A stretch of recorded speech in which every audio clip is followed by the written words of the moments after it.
नमस्कार शर्मा जी। नमस्कार साथियों, आज हमारे साथ जुड़ने के लिए सुरेश राठी ग्रुप में आप सभी इन्वेस्टर्स का हार्दिक स्वागत है। आप सब जानते हैं कि हम एसआईपी महाकुंभ नामक एक बड़े अभियान में लगे हुए हैं और पूरी टीम के साथ पूरी पुरजोर तैयारियों के साथ वीकली सेशंस का हम आयोजन आप सबके लाभ के लिए कर रहे हैं। हमारा भी लाभ हो रहा है, ऐसा ही नहीं कि आपका ही लाभ होता है, हमें भी बहुत ज्यादा जानकारियां नई नई प्राप्त होती है।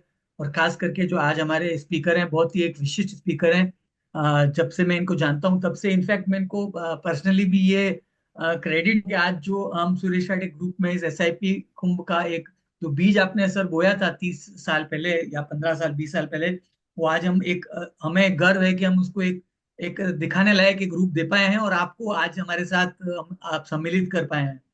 सो दो सफल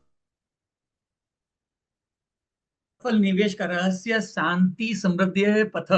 थोड़ा सा टिपिकल टॉपिक है पर हम समझेंगे, बहुत मजा आएगा। जो मुझे समझ में आया वो मैं बताता हूँ कि इसका मतलब है कि शांति समृद्धि की ओर ले जाने वाला मार्ग है। वित्तीय दुनिया में हम अक्सर रिटर्न्स की बात करते हैं, रिस्क की बात करते हैं, रेटिंग्स की बात करते हैं और रैंकिंग्स की बात करते हैं। परंतु सच बात यह है कि सफल निवेश केवल आंकड़ों से नहीं बनता है। वह मन की स्थिरता और धैर्यपूर्ण सोच से जुड़ा हुआ एक बात है। और जब हमारा मन शांत होता है तब हम दीर्घकालीन दृष्टिकोण से फैसले ले पाते हैं। बाजार की उतार चढ़ाव भरी दुनिया में एक निवेशक उसी तरह स्थिर रहना चाहिए जैसे कि तूफान में एक दीपक रहता है, या जैसे कि कमल में रहकर एक कीचड़ रहता है जो कीचड़ में रहकर भी खिला हुआ रहता है।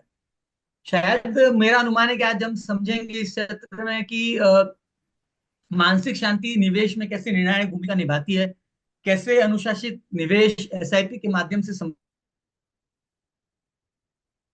की ओर ले जा सकता है, और कैसे भावनात्मक नियंत्रण सही मार्गदर्शन और समय के साथ निवेश को एक ऊंची नई ऊंचाई तक पहुंचा सकता है।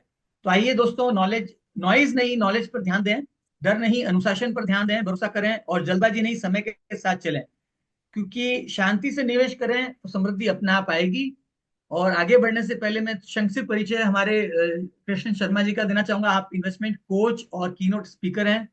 आप को फाउंडर है ओसेट नॉलेज के। और म्यूचुअल फंड इंडस्ट्री में आपको 3 से भी ज्यादा डिकेड्स का अनुभव है। आपने बहुत योगदान दिया है, अनुभव क्या बोलूं मैं, योगदान आपने दिया है। और आपकी जो है बिहेवियर फाइनेंस के प्रति जो गहरी समझ है, आपको इस क्षेत्र में बहुत आगे एक स्थान, उचित सर्वोच्च स्थान पर रखती है। तो शर्मा जी ने अब तक विदेशों और देश के करीब 231 शहरों में 4200 से अधिक, मैं रिपीट करूंगा, 4200 से अधिक इन्वेस्टमेंट सेमिनार्स और ट्रेनिंग सेशंस लिए हैं। हमने तो अटेंड इसमें से पता नहीं 40 किए हैं कि 42 किए, आप 4200 अपने लिए हैं। तो अपने करियर में आपने portfolio management services, institutional business जैसी और रिसर्च जैसी महत्वपूर्ण भूमिकाएं आपने निभाई है। एचडीएफसी एएमसी में कार्यकाल के दौरान आपने बचत निवेश और आप इस यूट्यूब सीरीज की शुरुआत की जिसे 1 मिलियन से भी ज्यादा दर्शकों ने देखा है। और शर्मा जी का मानना है कि आर्थिक स्वतंत्रता जीवन में सच्चे सुख और संतोष की कुंजी है। वे आर्थिक साक्षरता को जन जन तक पहुंचाने के मिशन में लगे हुए हैं। और एक एजुकेशन की बात करें तो आपने इकोनॉमिक ऑनर्स में बैचलर्स डिग्री किया है और मैनेजमेंट अकाउंटिंग में आपने मास्टर्स डिग्री किया है। और आज हमारे साथ आप जुड़े हैं, हमारा सौभाग्य है। Over to you Sharma ji, thank you so much. Thank you, बहुत बहुत शुक्रिया ललित जी। नहीं नहीं, बिल्कुल हमारे यहाँ उपनिषद हैं, बहुत से उपनिषद हैं और बंड्रकाय उपनिषद बहुत खूबसूरत बात कहता है कि सभी को सर्वे भवन्ति सुखिनः, सभी सुखी रहें, सभी निरोगी रहें, सभी सुख को देखें और कोई दुखी ना हो इस दुनिया में। यही जीवन का लक्ष्य है और यही जीवन का पर्पस है। इनफैक्ट जो अमेरिका का कॉन्स्टिट्यूशन है वो यही कहता है कि हम आज़ाद क्यों हुए हैं। जब उन्होंने लिखा कि हमें आज़ादी चाहिए तो उनके जो लिखने वाले थे उनका नाम थॉमस जेफरसन है। उन्होंने जिक्र किया कि हम आज़ादी क्यों चाहते हैं। हम आज़ादी इसलिए चाहते हैं कि हम सुखी रहना चाहते हैं। हर मानव का कर्तव्य है, हर मानव का धर्म है कि वो जीवन में सुख की और खुशी की तलाश करे। इसको वो बोलते हैं pursuit of happiness. So what is the purpose of life? Purpose of life is pursuit of happiness. और एक खूबसूरत बात ललित जी आपको बताता हूं कि हमारे शास्त्र भी यही कहते हैं। हमारे शास्त्रों ने हमारे लिए अनिवार्य किया है कि जीवन में क्या करना है। हमें जीवन में करना है पुरुषार्थ। और पुरुषार्थ का मतलब होता है धर्म का पालन करते हुए। धर्म का मतलब हिंदू मुस्लिम सिख ईसाई नहीं। धर्म का मतलब है सही तरीके से जीवन जीना। धर्म का पालन करते हुए अर्थ का अर्जन करना, अर्थ का अर्जन करना, पैसा कमाना शास्त्रों में पुरुषार्थ माना गया है। और ललित जी एक मजेदार चीज बताता हूं, हमारे यहाँ जब किसी की मृत्यु होती है तो हम कहते हैं उनका निधन हो गया। निधन, वो धन से अलग हो गए। इसका मतलब शास्त्र ये कहता है कि जीवन के आखिरी क्षण तक आपको धन की कामना करनी है। इसका कारण आपको बताता हूं, क्योंकि हमें पुरुषार्थ करना है, और पुरुषार्थ का मतलब यह होता है धर्म का पालन करके अर्थ का अर्जन करें। और जब आप अर्थ का अर्जन करते हैं तो आपकी इच्छाएं पूरी होती हैं, कामनाएं पूरी होती है, आप ऋण आपके सर से उतरता है, और तभी आपको मोक्ष मिलता है। तो धर्म, अर्थ, काम, मोक्ष, यही जीवन है, और इसके लिए धन के बिना संभव नहीं है। और अगर आप सुखी होना चाहते हैं तो धन का निर्माण जरूरी है, और इसमें भी धन दो तरीके से आपके पास आता है। एक आप धन कमाते हैं और एक आप धन बनाते हैं। धन कमाने में कुछ दोष है, उन दोष के बारे में अगर समय मिला तो मैं आपसे जरूर बात करूंगा। तो सबसे उत्तम मार्ग है जीवन में, वो है धन बनाना, क्योंकि धन बनाने में कोई दोष नहीं है। जब आप धन कमाते हैं, जब आप बाजार में जाके पैसा कमाने की कोशिश करते हैं ललित जी, तब आप प्रतिस्पर्धा करते हैं, आप दूसरे को हराने की कोशिश करते हैं। पर निवेश करके जब आप धन बनाते हैं ना ललित जी, तब आप वीर नहीं बनते हैं, महावीर बनते हैं। आप स्वयं को जीतते हैं, आप प्रतिस्पर्धा नहीं करते हैं, आप किसी को हानि नहीं पहुंचाते हैं, और जीवन में आप अपने लक्ष्य की पूर्ति की तरफ जाते हैं। तो निवेश सबसे उत्तम मार्ग माना गया है। तो यही मैं आपके साथ थोड़ी सी बात करना चाहता हूं। मेरे मन में दुविधा ललित जी हमेशा ये रहती है कि इस बाजार में बहुत से लोग आते हैं, मैं उनमें से नहीं हूं जो ज्यादातर लोग आते हैं। क्योंकि देखिए, यहां पर एक व्यक्ति आएगा जो कि अभी खरीदेगा और आधे घंटे में बेच देगा। यहां पर एक व्यक्ति ऐसा आएगा जो अभी बेच देगा, बाद में खरीद लेगा। यहां पर एक आदमी ऐसा आएगा जो सुबह खरीदेगा, शाम को बेचेगा। यहां पर एक आदमी ऐसा आएगा जो आज खरीदेगा, कल बेचेगा। यहां पर एक आदमी ऐसा आएगा जो आज खरीदेगा और 2 3 4 महीने के बाद में बेचेगा। यहां पर एक आदमी ऐसा आएगा जो इंश्योरेंस कंपनी है, पेंशन फंड है, जो 25 साल तक निवेशित रहते हैं, पैसा निकालते ही नहीं है। यहां पर आपके पास गवर्नमेंट सॉवरेन बॉन्ड्स भी आएंगे, यहां पर आपके पास म्यूचुअल फंड्स भी आएंगे, यहां पर आपके पास बैंक भी आएंगे, यहां के आपके पास एफआईएस भी आएंगे। ललित जी का इन सबका एक ही उद्देश्य है, सबके अलग उद्देश्य है, सबके अलग उद्देश्य है। और मजेदार चीज आपको बताऊं, ये सभी लोग आके एक ही चीज खरीदते हैं, वही एचडीएफसी बैंक का शेयर, वही रिलायंस का शेयर, वही टाटा का शेयर। सबके अलग अलग ऑब्जेक्टिव हैं, सबका अलग अलग, अब अलग अलग हॉराइजन है। कोई 1 घंटे के लिए शेयर रखता है तो कोई 10 साल के लिए रखता है, राइट। सबके अलग अलग होराइजन है, सबके उद्देश्य अलग हैं, सभी एक चीज खरीद रहे हैं। और यही इस बाजार को सबसे चुनौतीपूर्ण बनाती है, क्योंकि इस बाजार में पहली शर्त यह है कि आपको यह नहीं समझना है कि बाजार में क्या हो रहा है, आपको पहली यह शर्त समझना है कि आप कौन हैं, आप क्या करना चाहते हैं, आपका उद्देश्य क्या है, आपके पास वक्त कितना है, आपका होराइजन क्या है। मुश्किल यह है कि जब आप दूसरे की तरफ देखते हैं ना, तो उसका प्रभाव हम पर पड़ता है, और हम निर्णय वो नहीं लेते हैं जो हम लेना चाहते हैं, हम लॉन्ग टर्म में निर्णय वो ले लेते हैं जो दूसरा लेना चाहता है। तो बहुत ईमानदारी से ललित जी मैं आपसे कहना चाहता हूं, मैं उन सभी लोगों से क्षमा मांगना चाहता हूं जो ये जानने के लिए उत्सुक है यहां पर कि कल क्या होगा। मुझे नहीं मालूम है कल क्या होगा, लेकिन हम निवेश भी कल के लिए करते हैं। सबसे बड़ी चुनौती क्या है कि मैं निवेश कल के लिए कर रहा हूं, पर मुझे मालूम नहीं है कल क्या होगा। मैं हमेशा एक डिस्क्लेमर देता हूं, कभी कभी यूं ही मैं अपने जी को बहलाया करता हूं, जिन बातों को खुद नहीं समझा औरों को समझाया करता हूं। अगर आप मेरे से जानना चाहते हैं कि कल बाजार ऊपर जाएगा कि नीचे जाएगा, मुझे नहीं मालूम। मुझे नहीं मालूम है कल बाजार ऊपर जाएगा कि नीचे जाएगा, लेकिन फिर भी मैं निवेश करता हूं, ये जानते हुए भी कि कल क्या होगा। मैं निवेश नहीं करता हूं, मैं तैयारी करता हूं जीवन की। ललित जी, मैंने जब शादी की थी तो मैंने 2 काम किए। मैं 2 फॉर्म लेके आया, दोनों फॉर्म पत्नी को भरने के लिए दिए, और पत्नी से कहा कि इनको फॉर्म को भर दीजिए। तो उसमें एक फॉर्म टर्म इंश्योरेंस का था और एक फॉर्म था एसआईपी का। ये दोनों फॉर्म मैंने उनको दिए, और जब मैंने दोनों फॉर्म दिए तो पत्नी पूछती है कि टर्म इंश्योरेंस क्यों कर रहे हैं। मैंने कहा अगर मैं जल्दी मर गया तो वो पूछती है एसआईपी क्यों कर रहे हैं। मैंने कहा अगर मैं नहीं मरा तो।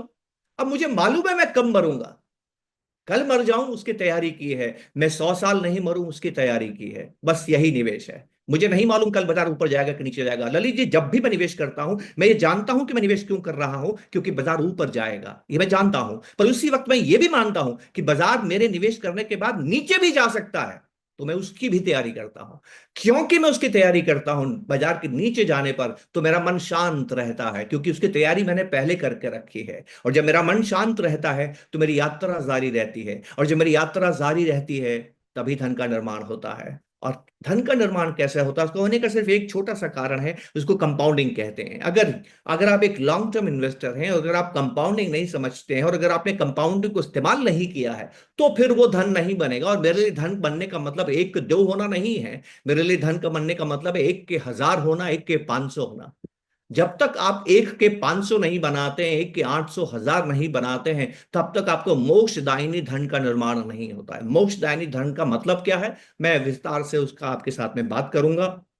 मैं जो आपके साथ कहना चाहता हूं, डिस्क्लेमर के साथ कहना चाहता हूं कि हम नहीं जानते कल क्या होगा, लेकिन जब हम निवेश करते हैं तो हम ठीक इसी कल के लिए निवेश करते हैं। तो इन दोनों को हम कैसे ध्यान रख सकते हैं, थोड़ी बहुत मैं आपसे इकोनॉमी के बारे में भी बात करूंगा, हिंदुस्तान की इकोनॉमी के बारे में बात करूंगा, मैं आपसे दुनिया की इकोनॉमी के बारे में बात करूंगा, मैं आपसे ये भी बात करूंगा कि बाजारों का रुख कैसा है और बाजार में भी क्या हो रहा है, और जो कुछ दुनिया में हो रहा है इसका प्रभाव हम पर क्या पड़ता है। अगर आप हमारे शास्त्रों को पढ़ें तो जो सर्वमान्य शास्त्र हैं हमारे, जो सबसे ऊपर माने जाते हैं, उनका वेद कहते हैं। और ललित जी, अगर एक मजेदार चीज आपको मैं बताता हूं, अगर आप चारों वेद पढ़ें, एक मंत्र जिसका सबसे ज्यादा इस्तेमाल हुआ है, हर जगह इस्तेमाल हुआ है, वो एक ही मंत्र है, और उस मंत्र को बोलते हैं शांति मंत्र। हमारा जो जीवन है इसको समृद्धि माना गया, हम जीवन में समृद्धि की कामना करते हैं, क्योंकि जो समृद्ध नहीं होता उसकी इच्छाएं पूरी नहीं होती है। तो हमारे जीवन को 16 संस्कारों में बांटा गया है। गर्भ धारण संस्कार, गर्भ धारण के बाद जन्म संस्कार होता है, तो गर्भ धारण संस्कार से लेकर श्राद्ध संस्कार जो मृत्यु के बाद में होता है, ऐसे हमारे जीवन में षोडश संस्कार हैं, और हर संस्कार के अंदर आपको हवन करना होता है, और हर हवन को जब आप शुरुआत करते हैं तो जो पहला मंत्र पढ़ते हैं वो शांति मंत्र है। हमारा शास्त्र ये कहता है कि अगर आपका मन शांत नहीं है, अगर आपका चित्त शांत नहीं है, तो आप सही निर्णय नहीं ले सकते हैं, और जो व्यक्ति सही निर्णय नहीं ले सकता है वो धन का निर्माण कैसे कर सकता है। तो यही मैं आज का टॉपिक मेरा यही है कि अगर आप लॉन्ग टर्म इन्वेस्टर हैं और अपनी सारी इच्छाएं पूरी करना चाहते हैं, धन का समुचित निर्माण करना चाहते हैं, तो जो पहली शर्त जो आपको पालना करनी है वो ये नहीं करनी है कि बाजार कहाँ जाएगा, वो ये करनी है कि बाजार कहीं पर भी जाए आपका मन क्या शांत रहेगा। आप में से कितने लोग ये मानते हैं कि बाजार ऊपर नीचे नहीं होता है, या आप में से कितने लोग ये कहेंगे कि बाजार कभी भी गिर सकता है। हम जानते हैं कि बाजार ऊपर नीचे होता है, हम जानते हैं कि बाजार कभी भी गिर सकता है, इसलिए तो पहला काम है शांत रहना। अगर आप शांत नहीं हैं तो फिर आप निवेशक नहीं हैं, लॉन्ग टर्म निवेशक नहीं हैं। तो मैं अपनी इस बात को करने के लिए मैं कुछ चंद स्लाइड्स का भी इस्तेमाल करूंगा। मैं उन स्लाइड्स को शेयर करता हूं, थोड़ा सा मुझे बताइएगा कि वो अपना ये जी विजिबल है कि नहीं जो मैंने शेयर किया है। Is it visible sir? आ गया। जी नजर आ रहा है? ओके। दिखाई दे एक बहुत मजेदार रहा। अनुभव मैंने जीवन में किया है। मुझे बहुत साल पहले पहली बार जापान जाने का मौका मिला, तो वहां मैंने कुछ बातें समझी और कुछ बातें देखी।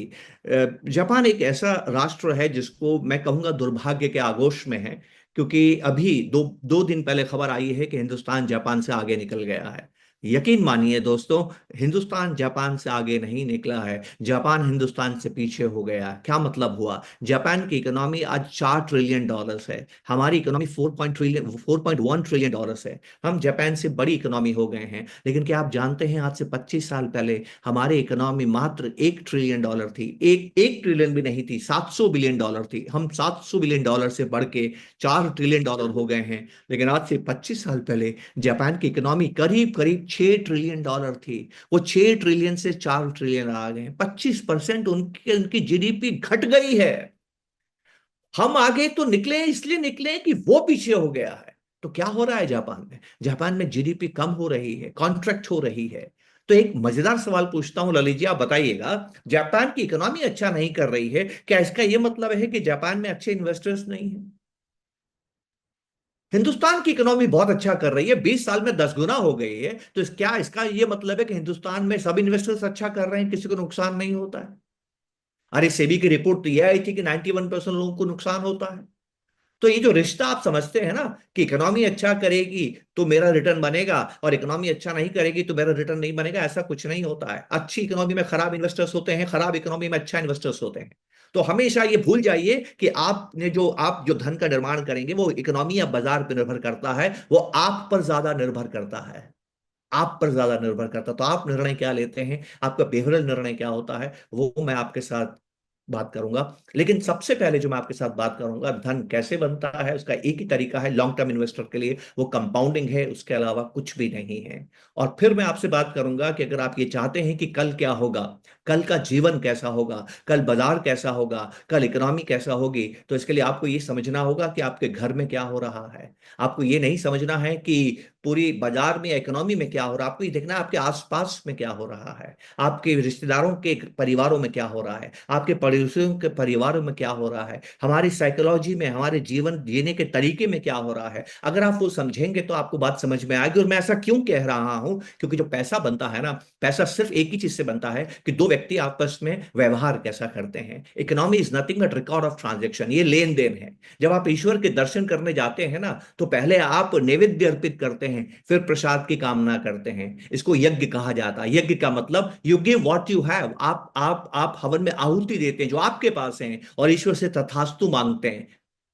That's all. जो कुछ जीवन में आपके पास है वो किसी पास पहले था, वो आपको देता है और आपको मिलता है। तो जब तक आप ट्रांजैक्शन नहीं करते हैं, सौदा नहीं करते हैं, लेन देन नहीं करते हैं, तब तक पैसा नहीं बनता। अकेला व्यक्ति पैसा नहीं बनाता है। तो अगर आप ये जानना चाहते हैं कि अगले साल हिंदुस्तान में 20 सालों में क्या होगा, तो आपको ये देखना होगा कि हमारे परिवारों में क्या हो रहा है। तो पहले ही मैं दोनों बातें करूंगा, फिर मोटी बात पे आऊंगा कि इकोनॉमी और बाजार हमें कैसा नजर आता है।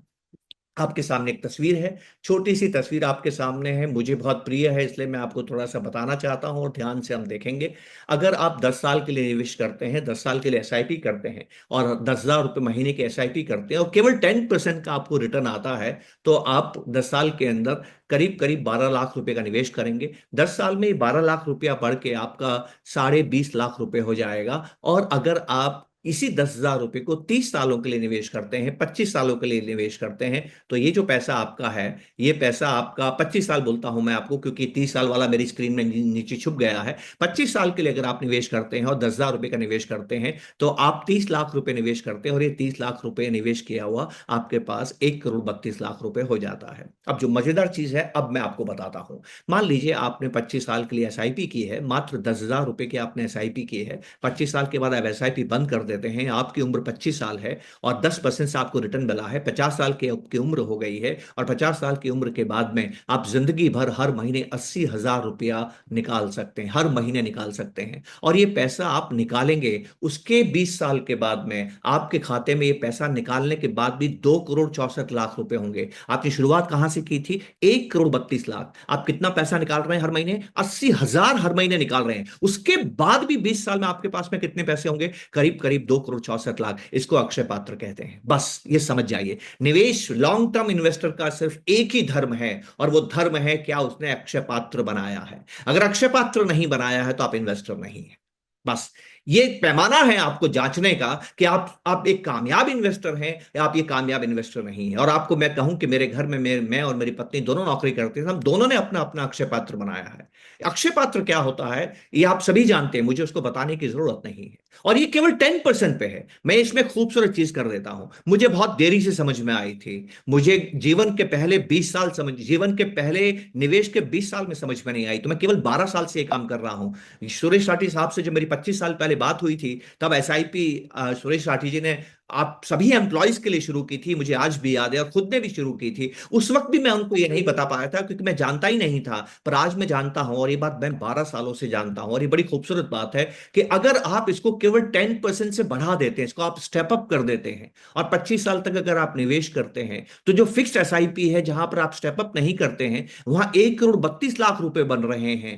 लेकिन अगर आप स्टेप अप करते हैं तो आपके पास करीब करीब दुगने 3,30,00,000 रुपए बन जाते हैं। तो एक छोटी सी चीज मैं आपसे कहना चाहता हूं, पैसा सिर्फ कंपाउंडिंग से बनेगा। कंपाउंडिंग आपसे वक्त मांगती है, और अगर आपने स्टेप अप कर दिया है तो पैसा आपका दुगना बनेगा, और इतना बनेगा कि उसके बाद आपको काम करने की जरूरत नहीं है। और काम करने की जरूरत क्यों नहीं है, वक्त रहा तो मैं जरूर आपके साथ में बात करूंगा। ये 2 स्लाइड्स मैंने आपको क्यों दिखाई? सिर्फ ये बताने के लिए, सिर्फ और सिर्फ ये बताने के लिए कि यही मकसद होना चाहिए आपके निवेश की यात्रा का। लेकिन ये सबसे दुख की बात ललित जी मैं आपके साथ करना चाहता हूं कि मैंने जीवन में क्या देखा है, और ये बात समझना बहुत जरूरी है। मैं जानता हूं कि आसानी से समझ में नहीं आएगी, पर मैं बात करना चाहता हूं।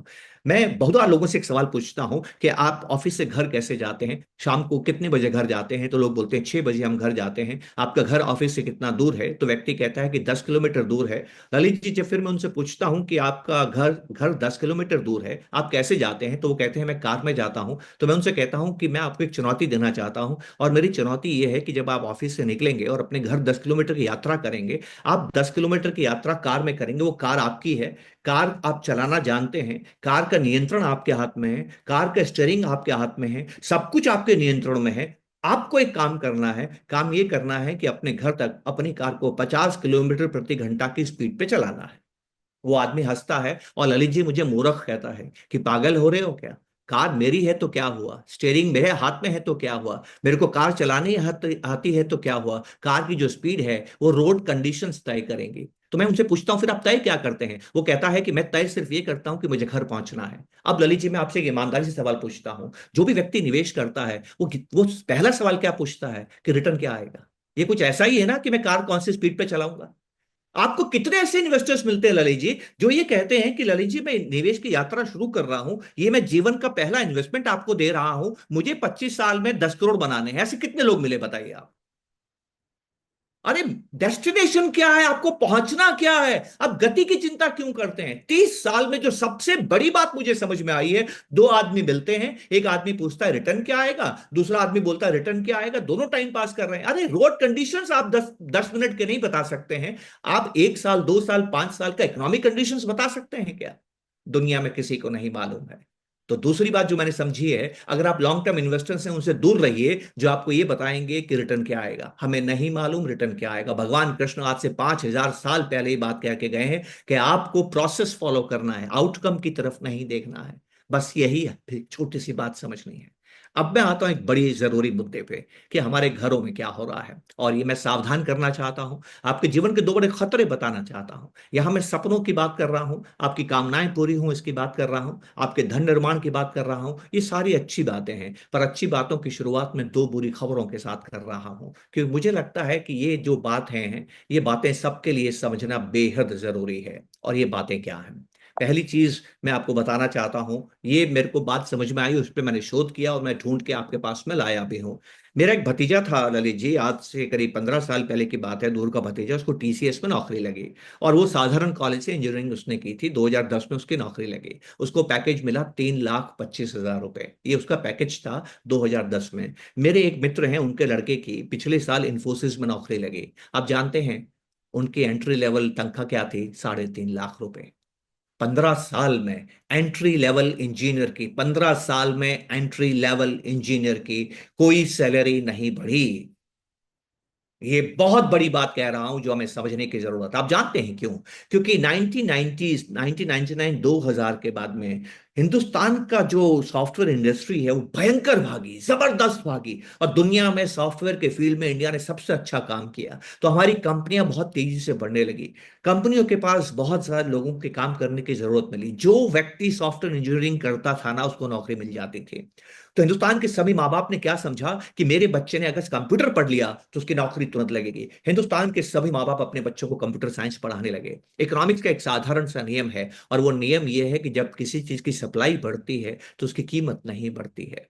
जी हाँ, अब हर घर में एक सॉफ्टवेयर इंजीनियर है, इसलिए आपकी आमदनी नहीं बढ़ी है। एंट्री लेवल इंजीनियर 15 साल पहले 3.5 लाख रुपए कमाता था, आज भी 3.5 लाख रुपए कमाता है। यह तस्वीर आपके सामने है कि हिंदुस्तान में जिस कदर महंगाई बढ़ी है उस कदर आपके वेजेस नहीं बढ़े हैं। आप जो भी मेरे से यहाँ सुन रहा है, मेरी बात जो भी यहाँ पर सुन रहा है, अगर वो अपने बच्चों से नौकरी कराना चाहता है तो नौकरी से सपने आसानी से पूरे होने वाले नहीं हैं। क्योंकि आने वाले हिंदुस्तान में इस पिछले साल 4.25 करोड़ बच्चों ने कॉलेज में एडमिशन लिया है ललित जी, इतने लोगों ने कभी एडमिशन नहीं लिया है। हिंदुस्तान की सबसे अच्छी बात है कि हिंदुस्तान में हर घर में काम करने वाले हैं। यह हिंदुस्तान की ताकत है, इसको मैक्रो पावर कहते हैं। लेकिन इसमें माइक्रो वीकनेस है। माइक्रो वीकनेस यह है कि जब हर घर में काम करने वाले हैं तो सेठ आपको ज्यादा तनख्वाह क्यों देगा? सेठ कहेगा भाई दूसरा मुझे इस तनख्वाह पे काम करने के लिए तैयार है।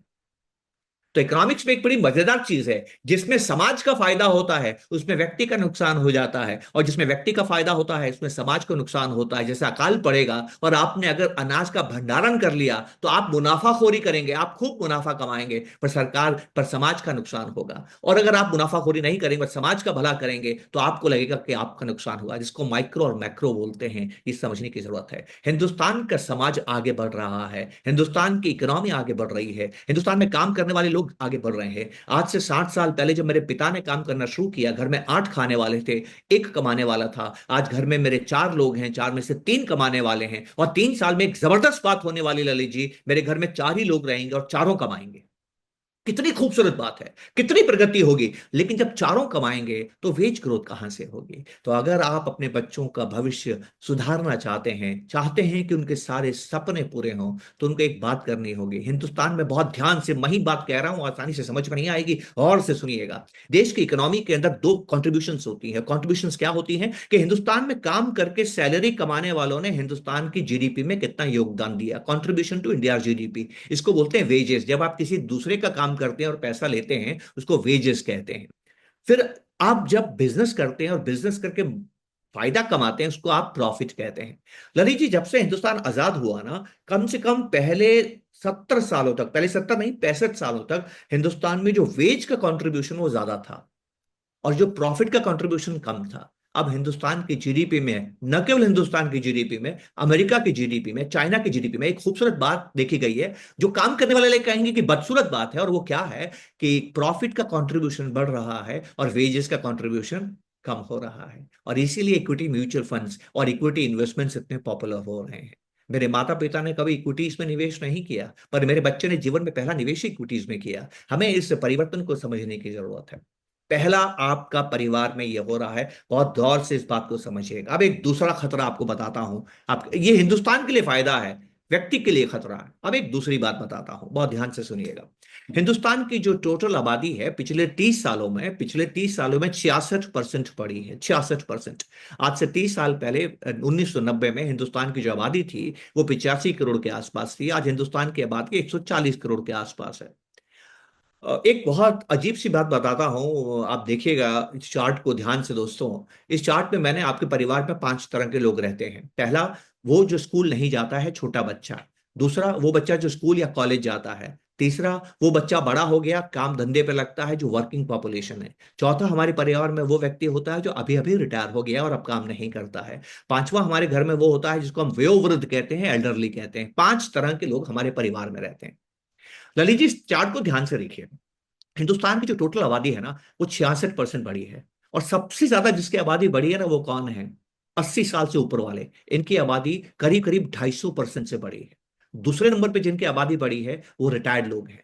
तीसरे नंबर पे जिनकी आबादी बढ़ी है वो काम करने वाले लोग हैं। चौथे नंबर पे जिसकी आबादी बढ़ी है वो स्कूल जाने वाले लोग हैं। और जो स्कूल नहीं जाने वाले छोटे बच्चे हैं, इनकी आबादी बढ़ी नहीं है, 8% से कम हुई है। और ये खतरा क्या है, अब मैं आपको बताता हूं। आप मेरी बात कोई सुने न सुने आपकी मर्जी है। अभी तक जो मैंने आपको बोला मत सुनिए, भूल जाइए। इसके बाद भी आने वाले समय में जो बोलूंगा उसको भी भूल जाइए। अभी जो बात बोल रहा हूं ये आकाशवाणी है, ये आकाशवाणी है, ये गलत नहीं होगी। मैंने आपसे कहा था मैं कल नहीं जानता हूं, पर मैं यहां कह रहा हूं कि मैं कल जानता हूं।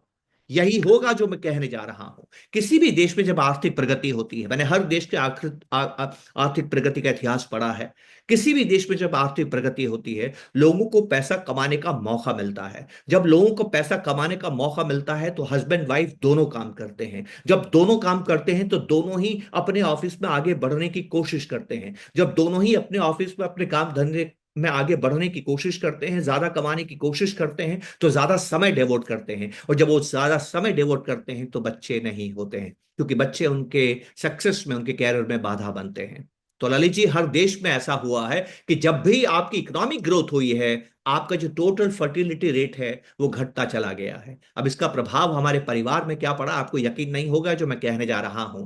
1990 में हमारे हिंदुस्तान में 85 करोड़ लोग थे। 85 करोड़ लोगों में 12 करोड़ बच्चे थे जिनकी उम्र 5 साल से कम थी, और 5 करोड़ वृद्ध थे जिनकी उम्र 60 साल से ज्यादा थी। समाज में 5 करोड़ वृद्ध हैं, 12 करोड़ बच्चे हैं, मतलब हर घर में एक वृद्ध के पास में 2.5 बच्चे हैं जो उनका ध्यान रखता था। अब मेरी बात ज्यादा ध्यान से सुनिएगा। इस वक्त हिंदुस्तान की आबादी 140 करोड़ है। 140 करोड़ की आबादी में जो बच्चे हैं वो 11 करोड़ हैं।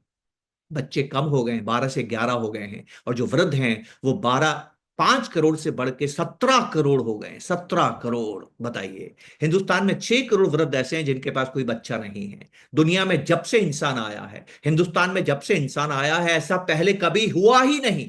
हमेशा समाज में बच्चे ज्यादा होते थे, वृद्ध कम होते थे। अब समाज में वृद्ध ज्यादा हैं, बच्चे कम हैं। इस वक्त हिंदुस्तान में 6 करोड़ वृद्ध ऐसे हैं जो अकेले रहते हैं, जिनके पास कोई बच्चा नहीं है। ये आज के हालात हैं, तो 20 25 30 साल के बाद हालात कैसे होंगे आप अंदाजा लगा सकते हैं, क्योंकि हम सभी वृद्ध होंगे। और ललित जी, हम पहली जनरेशन, हम पहली पीढ़ी हैं जो बुढ़ापे में अकेले रहेंगे। तो बताइए इसके लिए आपको क्या करना है? जिंदगी भर तो आप काम नहीं कर सकते हैं ना। आपको लॉन्ग टर्म निवेशक बनना ही होगा, आपको कंपाउंडिंग का सहारा लेना ही होगा, आपको अक्षय पात्र बनाना ही होगा। अगर आपने अक्षय पात्र नहीं बनाया तो जीवन के आखिरी 20-30 साल कैसे निकालेंगे? डॉक्टर और दवाइयां इतनी अच्छी हो रही हैं कि हमें मरने नहीं देंगी, हम में से ज्यादातर शतायु प्राप्त करेंगे, महंगी इतनी होंगी कि जीने नहीं देगी। हिंदुस्तान की सरकार आपका ध्यान नहीं रख पाएगी यूरोप के जैसे, आपको अपना ध्यान स्वयं ही रखना है। अब मैं जानता हूं आप क्या सोच रहे हैं, आप ये सोच रहे हैं मेरे घर में तो बच्चे हैं, तो सावधान हो जाइए। अगर आपके घर में बच्चे हैं तो ज्यादा दिक्कत होने वाली है, क्योंकि जिन देशों में बच्चे नहीं हैं, जिन समाज में बच्चे नहीं है, वो आपके बच्चों को ले जाएगी, उनके पास पैसा ज्यादा है, उनको अच्छा रोजगार देगी, उनको ज्यादा आमदनी देगी, आपके बच्चों को ले जाएगी। मेरे शहर जोधपुर में अगर आप रहते हैं, अगर आपका बच्चा ज्यादा होशियार है तो फिर वो जोधपुर नहीं रहता है, बाहर चला जाता है। यही हमें बात समझने की जरूरत है। हम पहली पीढ़ी हैं जिसका प्रारब्ध है बुढ़ापे में अकेले रहना। क्या आप रिटायरमेंट प्लानिंग कर रहे हैं? अगर आपने रिटायरमेंट प्लानिंग नहीं की है तो आप कुछ नहीं कर पाएंगे। मैं एक बहुत दुख भरी बात कहता हूं, आप मेरी बात पे थोड़ा यकीन कीजिएगा, और मुझे बहुत देरी से मुझे ये बात समझ में आई, लेकिन आपके साथ शेयर करना चाहता हूं। दो ललित जी, जब मैं काम करता था तो अक्सर मैं 9:30 बजे ऑफिस पहुंचता था और 6:30 बजे तक ऑफिस में रहता था। ऑफिस में बहुत से लोग मेरे से मिलने आते थे, बहुत से लोगों के मेरे पास फोन आते थे, और उन लोगों का मैं तत्परता से काम करता था, उनकी बात सुनता था, उनको सेवा देता था। और जब भी मैं किसी का काम कर रहा होता, कोई ग्राहक मेरे सामने बैठा होता, कोई क्लाइंट मेरे सामने बैठा होता, किसी का फोन मेरे को आता, कभी कभी ऐसा होता था ललित जी कि मेरी पत्नी का मुझे फोन आता था, तो मैं अपनी पत्नी को बोलता था अभी तुम फोन रखो, बाद में बात करता हूं। मैंने कभी पत्नी से पूरी बात नहीं की, उसको उसको मैंने अर्जेंसी नहीं दिखाई, और जो मेरे सामने बैठा है, जो मेरा क्लाइंट है, उसका काम पहले किया क्योंकि वो अर्जेंट है। जीवन में ईश्वर ने हमें एक बहुत बड़ी चुनौती में डाला है। वो चुनौती क्या है? जो आपके लिए इंपॉर्टेंट है वो अर्जेंट नहीं होता है, जो अर्जेंट होता है वो इंपॉर्टेंट नहीं होता है। साल भर पहले मैं बहुत बीमार हुआ, ऐसा बीमार हुआ कि घर से दूर था, मेरी सर्जरी करनी पड़ी, 15 दिन हॉस्पिटल में था। ललित जी, उन 15 दिनों में आप जानते हैं मेरे सिरहाने कौन बैठता था? मेरी पत्नी, जिसको मैं कहता था अभी फोन रखो, बाद में बात करता हूं। और वो आदमी जिसका कि मैं पत्नी का फोन रख के बात करता था, उस क्लाइंट का नाम मुझे नाम याद है ना चेहरा याद है। अब आप देखिए, जो व्यक्ति अर्जेंट होता है वो इंपॉर्टेंट नहीं होता है, और जो इंपॉर्टेंट होता है वो अर्जेंट नहीं होता है। ये बात क्यों कह रहा हूं? ये बात इसलिए कह रहा हूं कि अभी आप बूढ़े नहीं हैं। आपको लग रहा है कि रिटायरमेंट कल कर लूंगा यार, परसों कर लूंगा यार, ऐसा क्या मरा जा रहा हूं, मुझे क्या जरूरत है? इसी में वक्त निकल जाता है और फिर रिटायरमेंट प्लानिंग होती नहीं है। प्लीज, भगवान ने ये जिंदगी ऐसी बनाई है कि जो आपके लिए सबसे इंपॉर्टेंट चीज है उसके लिए बहुत वक्त दिया है। उस वक्त को, उस ज्यादा वक्त को देखकर निश्चिंत मत होइए, आज ही फैसला कीजिए। मैं तो कहता हूं इस बातचीत के खत्म होने के बाद आपका रिटायरमेंट प्लानिंग शुरू हो जानी चाहिए, तब वो काम है। नहीं तो मेरे जैसे बीमार होने के बाद समझ में आएगा कि पत्नी का फोन इंपॉर्टेंट था कि क्लाइंट का फोन इंपॉर्टेंट था। हमें बात समझने की जरूरत है। ये दो बातें, ये दो खतरे जीवन के मैं आपको बताना चाहता था। और अब आके मैं आपसे दूसरी बातें करना चाहता हूं कि आपके परिवार में क्या हो रहा है। आपको ये नहीं देखना है कि आप कैसा जीवन जीते आए हैं, बिल्कुल नहीं देखना है। मेरे बच्चे ने मुझे खूबसूरती से ललित जी बताया है, 5 साल पहले की बात है ललित जी। और देखिए, आपको इस तस्वीर में नजर आएगा जो तस्वीर आपके सामने है, मेरे घर की नाली चौक हो गई। मैं तो घर में रहता नहीं हूँ, यात्राएं करता रहता हूँ, मैं घर पे नहीं था। मेरी पत्नी स्कूल में टीचर है, लेक्चरर हैं, उस दिन वो स्कूल नहीं जा पाई क्योंकि घर की नाली चौक है। ना आप इस्तेमाल कर सकते हैं किचन को, ना आप इस्तेमाल करते हैं बाथरूम को। तो वो इस बात से तनाव में थी, उन्होंने फैसला किया कि स्कूल नहीं जाऊंगी, ये काम पहले कराऊंगी। उन्होंने एक व्यक्ति को फोन किया जो हमें सफाई रखने में मदद करता है। मेरी पत्नी की किस्मत अच्छी थी कि उसको फोन करते ही वो 10 मिनट में आ गया। क्योंकि मेरी पत्नी तनाव में थी, इसलिए मेरी पत्नी ने तय नहीं किया कि इस काम के आप पैसे कितने लेंगे। वो फटाफट आया, उसने 15 मिनट में नाली साफ कर दी और ब्लॉकेज खुल गया। और काम करने के बाद पत्नी को बोलता है कि 500 रुपये मैडम दीजिए। मेरी पत्नी 500 रुपये देना नहीं चाहती थी, उनको लगा 10 मिनट का काम है, इतना सा कचरा निकला है, उसके लिए 500 रुपये मांग रहा है। मेरी पत्नी कहती मैं दिन भर काम करता हूं तब मुझे सैलरी मिलती है, तो मैं 10 मिनट के 500 रुपये चाहिए, 200 रुपये वाजिब है, तुम ले लो। अब उनमें बहस हो रही है। उनकी बहस सुन के मेरी माँ बाहर आती है, और मेरी माँ उनकी बहस सुन के कहती है कि बेटा ये काम तो केवल 20 रुपए का है, पर मेरी बहू ने 200 रुपये बोला है तो सर 50 रुपये ले जा। अब उस आदमी को काटो तो खून नहीं कि मैडम 200 देने को तैयार है और ये तो 20 रुपए पे आ गई। अब बहस और बढ़ गई। इतने में मेरा बेटा बाहर आया, और मेरा बेटा ने सुना कि वो माजरा क्या है, अपनी माँ का हाथ पकड़ के अंदर लेके जाता है, और अंदर लेके जाके माँ को कहता है माँ देखो आपके फोन करते ही वो आ गया, आपने ऑफिस से छुट्टी ली है कि जब तक ब्लॉकेज है घर में काम कैसे होगा। 10 मिनट में उसने आपका तनाव दूर कर दिया, अब आप शांत हैं। आपको न केवल उसको 500 रुपये देने चाहिए, उसको 50 रुपए की टिप भी देनी चाहिए। अब ललित जी, मैं ये नहीं कहना चाहता कि मेरी माँ सही है, मेरी पत्नी सही है, मेरा बच्चा सही है, ये मैं नहीं कहना चाहता। मैं ये कहना चाहता हूं कि आप 2025 में इन्वेस्टमेंट कर रहे हैं, अपना पैसा 2035 में निकालेंगे, अपना पैसा 2040 में निकालेंगे, अपना पैसा 2045 में इस्तेमाल करेंगे। ये आने वाला 5, 10, 15, 20 साल का हिंदुस्तान मेरा बच्चा बनाएगा कि मेरी माँ बनाएगी? मेरी माँ का कंट्रीब्यूशन तो देश को खत्म हो गया ना, अब तो मेरी माँ दुनिया में ही नहीं है।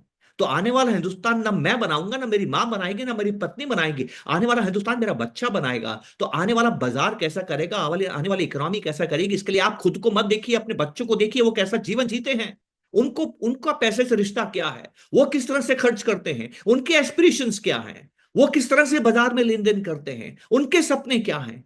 और यही आपको बताएगा कि आने वाली इकोनॉमी कैसी है। हमें ये गूढ़ बात है जो समझने की जरूरत है। तो देखिए मेरा बच्चा क्या कहता है। मेरा बच्चा एक भी ऐसी फिल्म नहीं देख रहा है ललित जी जो मैंने बचपन में देखी थी। आप जानते हैं मैंने बचपन में क्या फिल्में देखी थी? एक बूढ़ा आदमी जिसके नाम पर हवेली है, और घर के सारे रिश्तेदार आपस में बातें करते हैं कि इसके मरने के बाद हवेली किसके नाम पे होगी। पूरे पूरी फिल्में, 80% फिल्में ऐसे ही बनती थी, क्योंकि तब लोग धन का मतलब समझते थे, मुझे इनहेरिटेंस में क्या मिलेगा, मुझे बड़ों से क्या मिलेगा। मेरे बच्चे को मेरे घर की तरफ लेश मात्र इंटरेस्ट नहीं। वो देखता ही नहीं है कि मुझे घर मिलेगा, मेरे घर का कोई भविष्य नहीं है, वो तो कहीं और घर बनाएगा।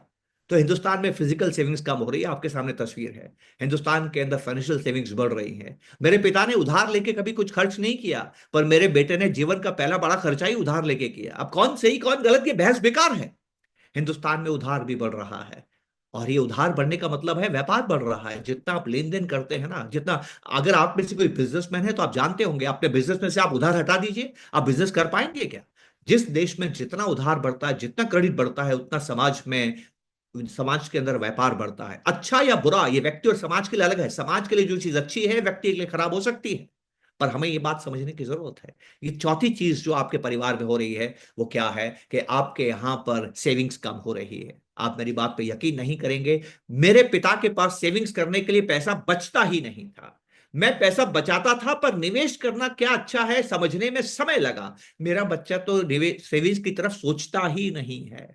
हिंदुस्तान में सेविंग्स भी कम हो रही है। तो आपका जीवन लंबा होने वाला है, आपके जीवन में खर्चा बढ़ने वाला है, आपकी सेविंग्स कम होने वाली है। इसका मतलब क्या है कि आपको अच्छा इन्वेस्टर बनना ही पड़ेगा। अगर आप अच्छे लॉन्ग टर्म इन्वेस्टर नहीं हैं तो फिर इस जीवन के अंदर अपने सपने पूरे कर पाएंगे, इस बात की उम्मीद भी मत रखिएगा। आप बस हैंड टू माउथ रहेंगे, कोशिश करेंगे, मेहनत करेंगे, और आप रोजमर्रा के खर्चों में ही आपकी जिंदगी निकल जाएगी। बस ये मैं आपको कहना चाहता था। कुछ आप यूरोप से सीख सकते हैं, कुछ अमेरिका से सीख सकते हैं। आप नीदरलैंड जाइए, स्विट्जरलैंड जाइए, आप कनाडा जाइए, ऑस्ट्रेलिया जाइए, यूएस जाइए, यूके जाइए। अगर उनकी आमदनी 100 रुपए है तो 150 पौने 200 रुपए उन्होंने रिटायरमेंट के लिए जोड़ के रखा है। हिंदुस्तान की आमदनी अगर 100 रुपए है, ललित जी दुख होता है ये कहते हुए, हमने केवल 16 रुपए रिटायरमेंट के लिए रखे हैं। मैं देख रहा हूं कि हिंदुस्तान में 15-20 साल के बाद बहुत ऐसे लोग रहने वाले हैं जो बहुत मुश्किल जीवन जीने वाले हैं। न पास में पैसा होगा, न बच्चे। सोचिए वो जीवन कैसा होगा। एक एक एक म्यूचुअल फंड का अवेयरनेस का काम करने वाले व्यक्ति के रूप में, सुरेश राज सिक्योरिटी को जो मैंने 25-30 साल से देखा है, आप एक ऐसा काम कर रहे हैं जिसमें जीवन में न केवल आप अपने सपने पूरे कर सकते हैं, पर अपने जीवन को अच्छी तरह से जी भी सकते हैं। इन 4 संदेश के साथ मैं इस बात पे आता हूं जो हमें समझना है। थोड़ा सा मैं आपके साथ बात करूंगा कि ट्रम्प ट्रेड और टैरिफ पे जो जो भी बातें हो रही थी वो खत्म हो गई हैं। क्यों खत्म हो गई हैं, कुछ डेवलपमेंट्स अभी हुई हैं, उन पे मैं बात करूंगा। मैं हमेशा एक बात कहता हूं कि एफआई जब भी बेचता है चिंता मत किया कीजिए। पता नहीं क्यों अखबार टीवी लगे रहते हैं, एफआई बेच रहे हैं, एफआई बेच रहे हैं, एफआई बेच रहे हैं। अरे वो तो मौका है कि एफआई बेच रहे हैं। चिंता ये मत किया कीजिए कि एफआई बेच रहे हैं, चिंता ये किया कीजिए कि जब वापिस आएंगे तब क्या होगा। मैं जानता हूं इतिहास में क्या हुआ है, जब भी एफआई गए हैं जितना पैसा निकाल के लेके गए उससे दुगना वापस लेके आए। अगर आपने इतिहास से नहीं सीखा तो क्या सीखा। और एफआई वापस आएंगे, और क्यों आएंगे, और वो आने लगे हैं, क्यों आने लगे हैं, इस पे मैं आपके साथ थोड़ी सी बात करूंगा। थोड़ी ये भी बात करूंगा कि वो गए क्यों थे, इकोनॉमी और बाजार का रिश्ता क्या है, इस पे मैं थोड़ी सी बात करूंगा। और अंत में अक्षय पात्र की दोबारा बात करूंगा जो मैंने आपसे बात की है। तो अभी तक जो मैंने बातें की ललित जी, उस पे कुछ सवाल हैं या कुछ आपके पर्सपेक्टिव्स हैं तो मैं ले लेता हूं, नहीं तो फिर मैं आगे बढ़ता हूं। अब तक की अगर बात के बारे में हमारे कोई भी दर्शक आज कोई चैट बॉक्स में अगर कोई क्वेश्चन डालना चाहें तो डाल सकते हैं। हम 25-30 सेकंड का एक पॉज ले सकते हैं अगर आप कोई क्वेश्चन डालना चाह रहे हैं। और एक रिकॉर्डिंग एक इस सज्जन ने मांगी है, तो हमने उनको आग्रह किया है कि हम आपको आपकी ब्रांच के द्वारा रिकॉर्डिंग, अगर ये अलाउड है शर्मा जी, तो हम रिकॉर्डिंग शेयर कर देंगे, परमिटेड अगर आपकी वो परमिशन आपका है सर, आप और आप स्पॉन्सर जो हैं आप उनसे पूछ सकते है। हैं। ठीक आप इजाजत ठीक दें तो मैं अपने एंड पे भी उसको पब्लिश कर लूंगा, जो वॉट एवर ठीक। It is. ठीक, हाँ हाँ। बिकॉज ये इतनी यूजफुल टॉक है कि लोगों को एक बार नहीं, 2-3 बार या ज्यादा मल्टीपल टाइम सुननी पड़ेगी उसको पूरा, उसमें से कुछ निचोड़ प्राप्त करने के लिए। तो राइट सर, तो I right think sir. Chat box में अभी कोई प्रश्न नहीं आ रहे हैं, we can continue, and end में प्रश्न आने लग जाएंगे तब हम ले ठीक है सर, लेंगे। ठीक है। Right right. ओके। तो देखिए, बहुत सिंपल सी बात है। मैं थोड़ा सा इकोनॉमी की बात कर लेता हूँ। नजर आ रही है? मेरा प्रेजेंटेशन नजर आ रहा है सर? आ रहा है। आ रहा है ना? हाँ। तो देखिए, एक बहुत सिंपल सा सवाल है जो कि बहुत से लोगों के मन में आता है, आपके मन में भी आता होगा। और वो ये है कि क्या हम ये चाहते हैं कि हमारे रुपए की दुनिया में वो इज्जत हो जो डॉलर की है? सबको ऐसा मन में आता है ना? तो देखिए, अमेरिका की खास बात मैं आपको बताता हूं, थोड़ा सा समझने की हमें जरूरत है, थोड़ा थोड़ा पर्सपेक्टिव लेंगे हम। देखिए, अगर आप ये चाहते हैं कि दुनिया के 200 देश रुपए का इस्तेमाल करें जैसे हम डॉलर का इस्तेमाल करते हैं, और दुनिया के 200 देशों में रुपया उनके सेंट्रल बैंक के रिजर्व में हो, और दुनिया के 200 देश के व्यापारी रुपए में धंधा करें, तो इसके लिए ललित जी पहली शर्त यह है कि सबके पास रुपया होना चाहिए। अब दुनिया के 200 देश के पास आप रुपया कैसे भेजेंगे? आप जाके हेलीकॉप्टर से तो वर्षा करेंगे नहीं कि हमारा रुपया ले लो, ऐसा तो होगा नहीं। हमारा रुपया उनके पास कब जाएगा? जब हम उनसे माल खरीदेंगे। तो हिंदुस्तान क्या हो जाएगा? इंपोर्ट करने वाला देश हो जाएगा, पूरी दुनिया से माल खरीदेगा। जब आप पूरी दुनिया से माल खरीद रहे हैं, बेच नहीं रहे हैं, खरीद रहे हैं, तो व्यापारी घाटा बढ़ेगा कि कम होगा? बढ़ेगा। तो अगर आप ये चाहते हैं कि डॉलर की इज्जत आपको मिले, तो उसके लिए आपको सदा रहने वाला पेरिनियल करंट अकाउंट डेफिसिट, व्यापारी घाटा चलाना होगा। मुझे बताइए, दुनिया में कितने देश हैं जो घाटे के साथ जिंदा रह सकते हैं या जिंदा रहना चाहते हैं? बस ट्रंप इसी यही बात से परेशान है। ट्रंप कह रहे हैं कि मेरे से पहले वाली जो दुनिया थी, वो दुनिया अजीब सी दुनिया थी, पता नहीं क्यों मेरे से पहले वाले राष्ट्रपति सब घाटे में रहते थे, मेरा देश घाटे में है, मैं इतना घाटा नहीं रखना चाहता। इसीलिए उन्होंने ये जो टैरिफ उन्होंने लगाए थे, ये रेसिप्रोकल टैरिफ है। उन्होंने टैरिफ इसलिए लगाए कि आप हमारे पे टैरिफ लगाते हैं तो हम क्यों नहीं लगाएं। इनफैक्ट हमें नाराज होने का हक ही नहीं है। आप अमेरिका की कार खरीदिए, अमेरिका से कार इंपोर्ट कीजिए, आप अमेरिका से बाइक इंपोर्ट कीजिए, आपको 150% का टैरिफ देना पड़ेगा। ठीक है। लेकिन अमेरिका जब हमसे खरीदता है, वो केवल 2% का, 1% का, 3% का टैरिफ लगाता है। तो उसने टैरिफ लगाया, वो अपना घाटा कम करना चाहता है। ललित जी, अमेरिका की तकलीफ क्या है कि उसका घाटा बहुत बढ़ गया है, आपके सामने है, आप देखिए उसका घाटा कितना बढ़ गया है। दूसरी तकलीफ ये है कि अमेरिका का जो जो बजट डेफिसिट है, वो 7% ऑफ जीडीपी हो गया है। तीसरी अमेरिका की दिक्कत यह है कि उनकी जो देनदारी है, ब्याज की देनदारी, वो दुगनी हो गई है पिछले 5 साल में। 5 साल पहले अमेरिका की सरकार $600 बिलियन का ब्याज देती थी अपने उधार पे, अब वो $1200 बिलियन का ब्याज देती है। और एक बहुत मजेदार चीज आपको बताता हूं, आपको आश्चर्य हुआ कि कोई देश ऐसा कैसे चल सकता है। 2016 या 17 की बात बताऊं मैं आपको, तब अमेरिका की जीडीपी 20 ट्रिलियन डॉलर के आसपास थी। और अमेरिका की जो केंद्रीय सरकार है, जिसको फेडरल सरकार कहते हैं, फेडरल गवर्नमेंट कहते हैं, फेडरल गवर्नमेंट का उधार भी 20 ट्रिलियन डॉलर का था। तो सरकार का उधार 20 और जीडीपी 20। आज वहां की अमेरिका की जो जीडीपी है वो 28 ट्रिलियन डॉलर है, 28 ट्रिलियन डॉलर। और जो उधार है सरकार का, ले लीजिए, वो बढ़ के हो गया है 36 ट्रिलियन डॉलर।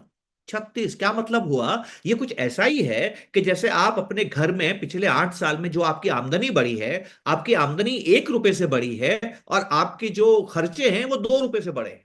बताइए कब तक हम ऐसे चला सकते हैं?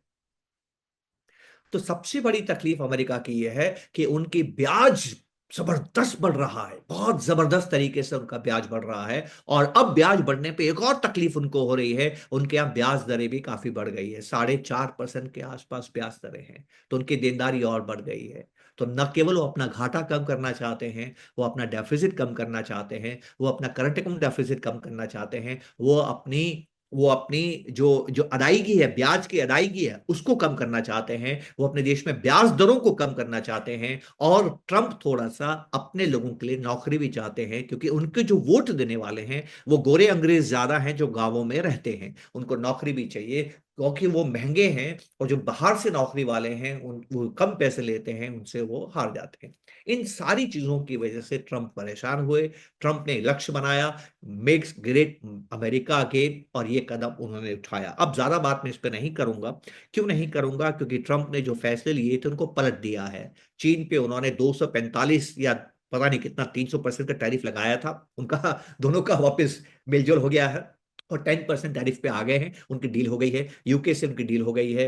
90 डेज का उन्होंने पॉज कर दिया है। तो दुनिया को जो डर लग रहा था टैरिफ वाला, वो करीब करीब अब खत्म होने को है या करीब आने को है। और इसी वजह से सोना भी इतना महंगा हो गया था। आपने देखा होगा कि सोने के भाव दुनिया में कितने बड़े हैं। तो अमेरिका की अपनी मजबूरियां हैं और उन मजबूरियों के चलते ऐसा हुआ। दूसरा, अमेरिका में ऐसा हुआ क्यों, चलते चलते आपको बताता चलो। क्योंकि अमेरिका ने 2008 और 2020 में डॉलर्स बहुत छापे थे, जबरदस्त डॉलर्स छापे थे।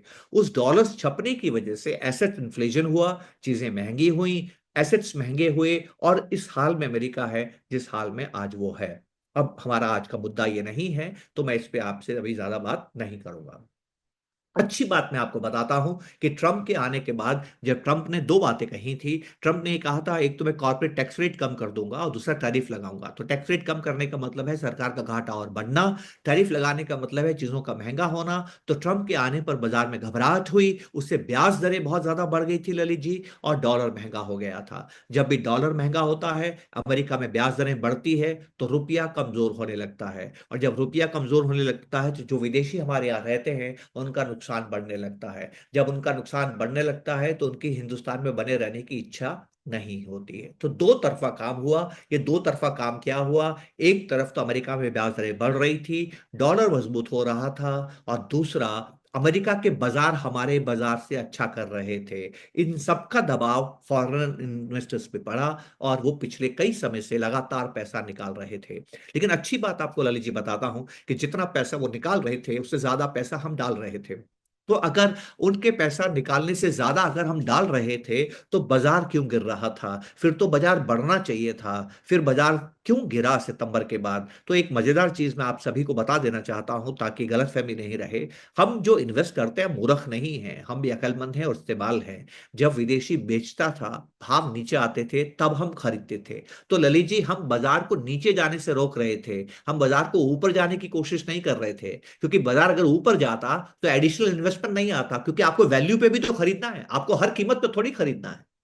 देखिए, मैंने बातचीत वहीं से शुरू की थी ललित जी। हमें एक बात समझनी है कि अगर आप ट्रेडर हैं, अगर आप मोमेंटम इन्वेस्टर हैं, अगर आप बाई टुडे सेल टुडे वाले हैं, तो आपको कोई मतलब नहीं है कि वैल्यूएशन क्या है, आप नहीं देखते हैं कि भाव क्या है। पर अगर आप लॉन्ग टर्म इन्वेस्टर हैं, आप म्यूचुअल फंड इन्वेस्टर हैं, तो आपको देखना पड़ता है कि भाव क्या है। ठीक है ना? तो बहुत से हिंदुस्तानी क्यों खरीद रहे थे? क्योंकि विदेशी बेच रहे थे, और विदेशी के बेचने से बाजार में दबाव आता था, और बाजार के दबाव में आने से भाव नीचे आते थे। तो आपका एडिशनल पैसा इसलिए आता था कि भाव नीचे आया। तो वो पैसा जो आ रहा है वो इसलिए आ रहा है कि भाव नीचे है, वो भाव को ऊपर ले जाने के लिए नहीं आ रहा है। इसलिए वो पैसा निकालते रहे, उससे ज्यादा हम डालते रहे, तब भी बाजार थोड़ा थोड़ा नीचे आता रहा। अगर हम पैसा नहीं डालते लाली जी, तो जितना पैसा उन्होंने निकाला ना, ये 2008 के दुगना था। बाजार 50% गिर जाता, 50% गिर जाता। तो हमें ये बात समझने की जरूरत है। तो आप थोड़ा सा इसको देख सकते हैं कि विदेशी ने पैसा क्यों निकाला। पिछले 2 साल से जो अमेरिका के बाजार का रिटर्न है, हमारे बाजार से दुगना है। तो दो बातें उनके, तीन बातें उन विचारों के साथ हुई। पहला, वो ये सोच के हिंदुस्तान में निवेश करते हैं कि उनको रिटर्न ज्यादा मिलेगा। राइट? उनको ऐसा लगता है कि उनको रिटर्न ज्यादा मिलेगा। दूसरा, उनको उनको ऐसा लगता है, कि मेरा मेरा जो डॉलर है वो महंगा हो रहा है, रुपया सस्ता हो रहा है। तीसरा, अमेरिका में ब्याज दरें बढ़ रही है। तीनों ने मिलकर उनके ऊपर दबाव बनाया, उन दबाव की वजह से वो हिंदुस्तान से पैसा निकाल रहे थे। पर मैंने इस बात पे कभी चिंता नहीं की कि वो पैसा निकाल रहे हैं, क्योंकि मैं एक बात आपसे कहना चाहता हूं कि हमेशा उनके बाजार नहीं बढ़ते रहेंगे। इतनी ज्यादा ब्याज दरों को अमेरिका सहन नहीं कर सकता है, और डॉलर लगातार मजबूत नहीं हो सकता है। जैसे ही डॉलर सॉफ्ट होना शुरू होगा, जैसे ही उनकी ब्याज दरें कम होना शुरू होंगी, और जैसे ही जो रिसेंट रिटर्न है हमारा उनसे ज्यादा हो जाएगा, अब हो गया है, इस कैलेंडर ईयर में हमारा रिटर्न उनसे ज्यादा है इक्विटी बाजार में। जैसे ही ये तीन चीजें हो जाएंगी, विदेशी वापस हमारे देश में आना शुरू होगा, और पिछले 15-10 दिनों से वो हमारे यहाँ पर आना शुरू हो गया है। तो मैं फिर आपसे कहता हूं, चिंता ये मत किया कीजिए कि विदेशी जा रहा है, चिंता ये कीजिएगा कि वो आएगा तो कब होगा। क्योंकि इस बार ललित जी जब वो आएगा ना, तो एक मजेदार चीज होगी, आप जानते हैं वो क्या होगा। वो भी हिंदुस्तान में निवेश करना चाहता है और आप भी करना चाहते हैं। बताइए, जब आप दोनों करना चाहते हैं तो उसका परिणाम या उसका प्रभाव बाजार पर क्या हो सकता है। और यही वो खूबसूरत बात है जो कि हमें समझने की जरूरत है, और मैं आपके साथ बांटना चाहता था। एक बहुत अच्छी खबर मैं आपको देना चाहता हूं। हिंदुस्तान की तकलीफ क्या है ललित जी, कि दुनिया में इस वक्त अगर 100 रुपए का कारोबार हो रहा है, हिंदुस्तान का हिस्सा 2 रुपए है। 2 रुपए का हिस्सा है हिंदुस्तान का। हिंदुस्तान की जीडीपी अगर 100 रुपए है, तो हिंदुस्तान की जीडीपी करीब करीब 3.5% है। 3.5 रुपए का हमारा हमारा कंट्रीब्यूशन है। तो जीडीपी का तो ज्यादा रोल नहीं है, मेन रोल है वर्ल्ड ट्रेड का। तो दुनिया में जितना भी कारोबार होता है, ग्लोबल ट्रेड जिसको आप कहते हैं, उस पर हमारी 2 रुपए की साझेदारी है। 2 रुपए की साझेदारी का मतलब यह है कि हिंदुस्तान इतना बड़ा ग्राहक दुनिया में नहीं है, इतना बड़ा कारोबार करने वाला नहीं है कि दुनिया के वस्तुओं के भाव को प्रभावित करे। वो भाव को प्रभावित नहीं करता है। दुनिया जो भाव ललित जी तय करती है ना, हिंदुस्तान उस भाव को स्वीकार करता है। तो दुनिया में तेल के भाव क्या होंगे, उस पर हमारा कंट्रीब्यूशन नहीं है। दुनिया जो भी तेल का भाव तय करेगी ना, हमें वो एक्सेप्ट करना पड़ता है, हमें स्वीकार करना पड़ता है। अब दुनिया में जब तनाव बढ़ता है, कारोबार बढ़ने की जो जो उम्मीदें कम हो जाती है, रिसेशन का डर होता है, जीडीपी ग्रोथ रेट का डर होता है, जैसे कि अभी मंदी अमेरिका में आई है, इस वक्त मंदी आई है। चाइना की जो जो ग्रोथ रेट है बहुत सालों के बाद इस साल 5% से कम रहने वाली है। तो दुनिया के दो बड़े देश अमेरिका और चीन अगर ग्रो नहीं करते हैं या कम ग्रो करते हैं, तो ललित जी तेल सस्ता हो जाता है। अब हम जितना तेल इस्तेमाल करते हैं ना, उसका 88% आयात करना पड़ता है। तो बताइए, ये तेल के दाम गिरना हमारे लिए अच्छी खबर है कि बुरी खबर? भगवान का भेजा प्रसाद है हमारे लिए ये। बहुत अच्छी खबर है कि तेल के दाम सस्ते हो रहे हैं। और ये तेल के दाम 2008 में 120 हुआ करते थे, उससे आधे दाम पर आज बैठे हैं। और इस दाम पे इंडिया को कितना फायदा होगा? 10 डॉलर से अगर अगर तेल सस्ता होता है, हमारी जीडीपी 0.5% से बढ़ जाती है। ये खूबसूरत बात है। तो जश्न मनाइए कि दुनिया में मंदी आ रही है। दुनिया में मंदी आना हिंदुस्तान के लिए बुरी बात नहीं है, क्योंकि हम कमोडिटीज बाहर से खरीदते हैं, और दुनिया में मंदी आने से कमोडिटीज के भाव कम रहते हैं। अखबार कुछ भी बोले, टीवी कुछ भी बोले, दुनिया में मंदी आएगी तो हमारे बाजार भले ही गिर जाएं, घबराइएगा मत। दुनिया में मंदी आने से हिंदुस्तान को फायदा होगा, क्योंकि हिंदुस्तान का जो इंपोर्ट कॉस्ट है वो कम हो जाएगी। और हमेशा याद रखिएगा, हमारा इंपोर्ट हमेशा एक्सपोर्ट से ज्यादा होता है। तो चीजों का सस्ता होना हिंदुस्तान को फायदा पहुंचाता है, वो बुरी बात नहीं है। ये कौन सोच सकता है? जो लॉन्ग टर्म इन्वेस्टर है। शॉर्ट टर्म इन्वेस्टर ये सोच नहीं सकता है। हमें ये बात सोचने की जरूरत है। दूसरी अच्छी खबर जो मैं आपको देना चाहता हूं, डॉलर। जो डॉलर ट्रंप के आने के बाद लगातार मजबूत हो रहा था, 12% टूट गया है। और 12% टूटने का मतलब है कि रुपया स्थिर हो गया। जो रुपया 87 को पार कर रहा था, वो पुनः 84 के आसपास आया है, वो स्टेबल हो गया है। डॉलर सस्ता होने से, स्थिर होने से क्या हुआ है ललित जी? पिछले 2 महीने में, आज से जनवरी के महीने में, आरबीआई के जो फॉरेन एक्सचेंज रिजर्व्स हैं, वो 625 बिलियन डॉलर पहुंच गए थे, वो वापस बढ़ के 690 बिलियन डॉलर हो गए।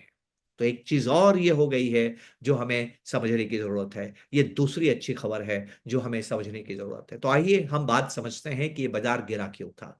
बाजार गिरने के आप बहाने मत ढूंढा कीजिए, बाजार क्यों बढ़ता है उसको समझ जाइए। बाजार बढ़ने के दो ही कारण होते हैं। ये दो कारण क्या होते हैं? और मैं लॉन्ग टर्म की बात कर रहा हूं, मैं शॉर्ट टर्म की बात नहीं कर रहा हूं। शॉर्ट टर्म की बात बेमानी है, करने की जरूरत भी नहीं है। क्यों नहीं है? वक्त मिला तो मैं आपके साथ जरूर बात करूंगा। ध्यान से मेरी बात समझिएगा। बाजार केवल इसलिए बढ़ता है कि बाजार में आप कंपनी के शेयर्स का भाव खरीदते हैं। किसी भी कंपनी का शेयर की कीमत क्यों बढ़ती है? क्योंकि कंपनी के मुनाफे बढ़ते हैं। कंपनी के मुनाफे क्यों बढ़ते हैं? क्योंकि कंपनी की बिक्री बढ़ती है। कंपनी की बिक्री क्यों बढ़ती है? क्योंकि आपकी खरीदारी बढ़ती है। आपकी खरीदारी क्यों बढ़ती है? क्योंकि आपकी आमदनी बढ़ रही है। आपकी आमदनी क्यों बढ़ रही है? क्योंकि देश की जीडीपी बढ़ रही है। देश की जीडीपी क्यों बढ़ रही है? क्योंकि आपका खर्चा बढ़ रहा है। अगर आपका खर्चा नहीं बढ़ेगा, तो आपकी जीडीपी नहीं बढ़ सकती है। तो एक सवाल पूछता हूं, जो भी मुझे आज सुन रहा है, ईमानदारी से जवाब दीजिएगा। ललित जी आप जवाब दीजिएगा, चलिए उनके बिहाफ पे। आप और आपके परिवार के खर्चे आने वाले 7-8 साल, 10 सालों में बढ़ेंगे कि कम होंगे? आपका मन क्या कहता है? बढ़ेंगे शर्तिया, कोई डाउट तो नहीं। आपके खर्चे ही तो व्यापारी की आमदनी है। तो अगर आप ये मानते हैं कि आपके खर्चे बढ़ेंगे, तो आपको ये भी मानना पड़ेगा कि व्यापारी की आमदनी बढ़ेगी। और अगर व्यापारी की आमदनी बढ़ेगी, तो आपको ये भी मानना पड़ेगा कि बाजार बढ़ेगा। तो ध्यान से एक मोटी सी बात समझते हैं, ये बाजार क्यों बढ़ता है, ये इस काली रेखा पे निर्भर करता है। ध्यान से इस चार्ट को देखिए, ये काली रेखा है अर्निंग पर शेयर। कंपनी का मुनाफा बढ़ेगा तो बाजार बढ़ेगा। अभी जो लाल है, ये लाल रंग लकीर जो आप देख रहे हैं, ये हिंदुस्तान का बाजार है। पिछले 5 साल से कोविड के बाद क्या हुआ, मैं आपको बताना चाहता हूं ललित जी। कोविड से पहले ना ललित जी हुआ क्या था कि हम बहुत निराश थे। कोविड से पहले 4-5 साल तक बहुत निराश थे, हर सेठ को नुकसान हो रहा था, सेठ डिफॉल्ट कर रहे थे, बैंकों के एनपीएस बढ़ रहे थे, बहुत एनपीएस बढ़ रहे थे। सरकार आईबी का एक्ट लेके आई, एनसीएलटी का एक्ट लेके आई, बहुत से काम हुए, लेकिन हमारी ईपीएस नहीं बढ़ रही, तो लोग बहुत निराश थे। लेकिन कोविड के बाद अचानक से रौनक लौट के आई, बहुत से नए इन्वेस्टर्स बाजार में आए। इतने इन्वेस्टर्स आए कि कोविड के पहले हमारे पास 2 करोड़ अकाउंट थे डीमैट के, अब 17 करोड़ है। तो ये लिक्विडिटी हमारे बाजार में बहुत आई।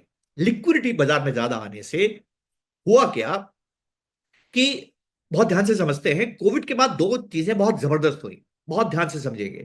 कोविड के समय बैंकों ने बहुत ध्यान दिया, कंपनियों ने बहुत ध्यान दिया, कंपनियों ने अपने खर्चे कम किए, बैंकों ने अपने आप को व्यवस्थित किया, और वो सब हेल्दी हो गए। Number one. नंबर टू, मेरी पत्नी कैश में काम करने से डिजिटल में आ गई, क्योंकि कोविड में कैश में काम करने से डर लगता था, आप डिजिटल हो गए।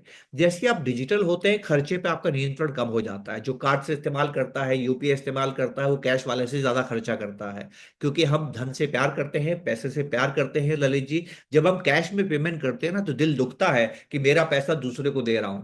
लेकिन जब आप डिजिटल खर्चा करते हैं ना, आपको समझ में नहीं आता है कि आप खर्चा कर रहे हैं। तो आपका हमेशा खर्चा ज्यादा होता है जब आप डिजिटल होते हैं, राइट। मेरी पत्नी झगड़ा करती थी वो केबल वाले से, जो टीवी केबल लाता था, तुम बहुत पैसा लेते हो। पर मेरी पत्नी कभी नेटफ्लिक्स से झगड़ा नहीं करती कि तुम ज्यादा पैसे लेते हो, क्योंकि वो डिजिटल है, राइट। तो हमारे खर्चे बढ़ गए, तो खर्चे बढ़ने से रेवेन्यू बढ़ा, कंपनियों ने अपने खर्चे कम कर दिए थे, तो कंपनियों का मुनाफा बढ़ा। तो बहुत सालों के बाद ललित जी, 2003 या 2008 को अगर मैं भूल जाऊं, तो मैंने अपने जीवन में 2021 से लेकर 2024 के बीच में 18.5% से जो अर्निंग पर शेयर बढ़ते देखा, पहले कभी देखा ही नहीं। तो आपके बाजार में जबरदस्त अर्निंग पर शेयर बढ़ रहा है, नए डीमेट अकाउंट खुल रहे हैं, लिक्विडिटी आ रही है। इस वजह से जो बाजार की बढ़त थी ना, वो ईपीएस से भी ज्यादा बढ़त थी। अब कितने साल तक आप मुनाफे से ज्यादा बढ़ सकते हैं? कहीं ना कहीं तो उनको दोनों को मिलना पड़ेगा बेचारों को, ठीक है ना। तो ये बाजार क्यों नीचे आ रहा था? क्योंकि बाजार ईपीएस ग्रोथ से ज्यादा आगे भाग गया था। और जब भी बाजार आगे भागता है तो बाजार को रुकना पड़ता है, और बाजार जब पीछे रह जाता है और मुनाफा आगे बढ़ जाता है तो बाजार तेजी से भागता है। ये आगा पीछा इनका बीच में चलता रहता है। एक लॉन्ग टर्म इन्वेस्टर को यह बात समझने की बहुत जरूरत है। एक लॉन्ग टर्म इन्वेस्टर को क्या जानना चाहिए, मैं उस मुद्दे की बात करना चाहता हूं, वो बहुत इंपॉर्टेंट है। और मैं आप सभी लोगों को बधाई देता हूं कि आप एक ऐसे देश के नागरिक हैं जहां क्या हो रहा है। पहली बात तो मैं आपको ये बताऊं कि 2024 हमारे लिए थोड़ा तकलीफ का समय था। क्यों तकलीफ का समय था, मैं उस पर नहीं जाऊंगा, बात बहुत लंबी हो जाएगी। लेकिन तकलीफ का समय ही, उस तकलीफ के समय में कुछ फैसले आरबीआई ने लिए थे, उससे हमारी जीडीपी ग्रोथ रेट लगातार कम हो रही थी। हमारी जीडीपी ग्रोथ रेट आप देख रहे हैं लगातार कम हो रही है। और ये फैसले क्यों हुआ था? क्योंकि आरबीआई ने एक फैसला लिया था, उन फैसलों की वजह से जो बैंक में क्रेडिट लोग लेते हैं, क्रेडिट ग्रोथ कम हो रही थी। आप देखिए अब आरबीआई को बात समझ में आ गई है, और दिसंबर में आरबीआई ने फैसला बदल दिया है, और आरबीआई ने वापस ग्रोथ के लिए मदद करना शुरू कर दिया है, लिक्विडिटी को बढ़ाना शुरू कर दिया है, ब्याज दरों को कम करना शुरू कर दिया है। और आरबीआई का डर खत्म हो रहा है, क्योंकि यकायक हमारी महंगाई बहुत तेजी से कम होने लगी। आप देखिए ध्यान से, लगातार हमारी महंगाई पिछले 6 महीने से कम हो रही है। तो ये तीन चीजें मिलकर आरबीआई को मौका दे रही है ललित जी, कि वो लिक्विडिटी को और बढ़ाएंगे, आगे ब्याज दरों को और कम कर सकते हैं। तो लॉन्ग टर्म में बाजार को क्या प्रभावित करता है? ब्याज दरें क्या कम होंगी? अगर ब्याज दरें कम होती है तो पैसा सस्ता होता है, पैसा सस्ता होता है तो लोग ज्यादा उधार लेते हैं, ज्यादा खर्च करते हैं, पैसा ज्यादा खर्च करते हैं तो इकोनॉमी ज्यादा बढ़ती है। तो इस वक्त आप एक ऐसे दौर पे बैठे हैं जहां जीडीपी में आप उठाव देखेंगे, और जो आपको नजर आने लग गया होगा, पिछले 4 क्वार्टर से लगातार जीडीपी कम हो रही थी, पिछले क्वार्टर में ये 5.4% से बढ़ के 6.2% हो गया है। तो एक साल के बाद अब हम वापस जीडीपी ग्रोथ रेट को वापस लौटते हुए देखेंगे। और यहां से आरबीआई ने जो फैसले लिए हैं, ये दोनों मिलके आपके बाजार को प्रभावित करेंगे। जो विदेशी आपके यहां से जा रहे थे, वो विदेशी वापस आपके पास आने लग जाएंगे, आने लग भी गए हैं। अमेरिका में मंदी शुरू हो गई है, चाइना में जीडीपी ग्रोथ रेट कम होने की आशंका है। आईएमएफ ने कहा है कि इस साल की जो जीडीपी ग्रोथ रेट दुनिया की है पिछले साल से कम रहने वाली है। इसका मतलब यह है कि जितने भी विदेशी हैं वो पुनः हिंदुस्तान में वापस आने के लिए बाध्य होंगे। ये चार्ट मुझे बहुत प्यारा है ललित जी, मैं हमेशा दिखाता हूं और हमेशा बांटता हूं।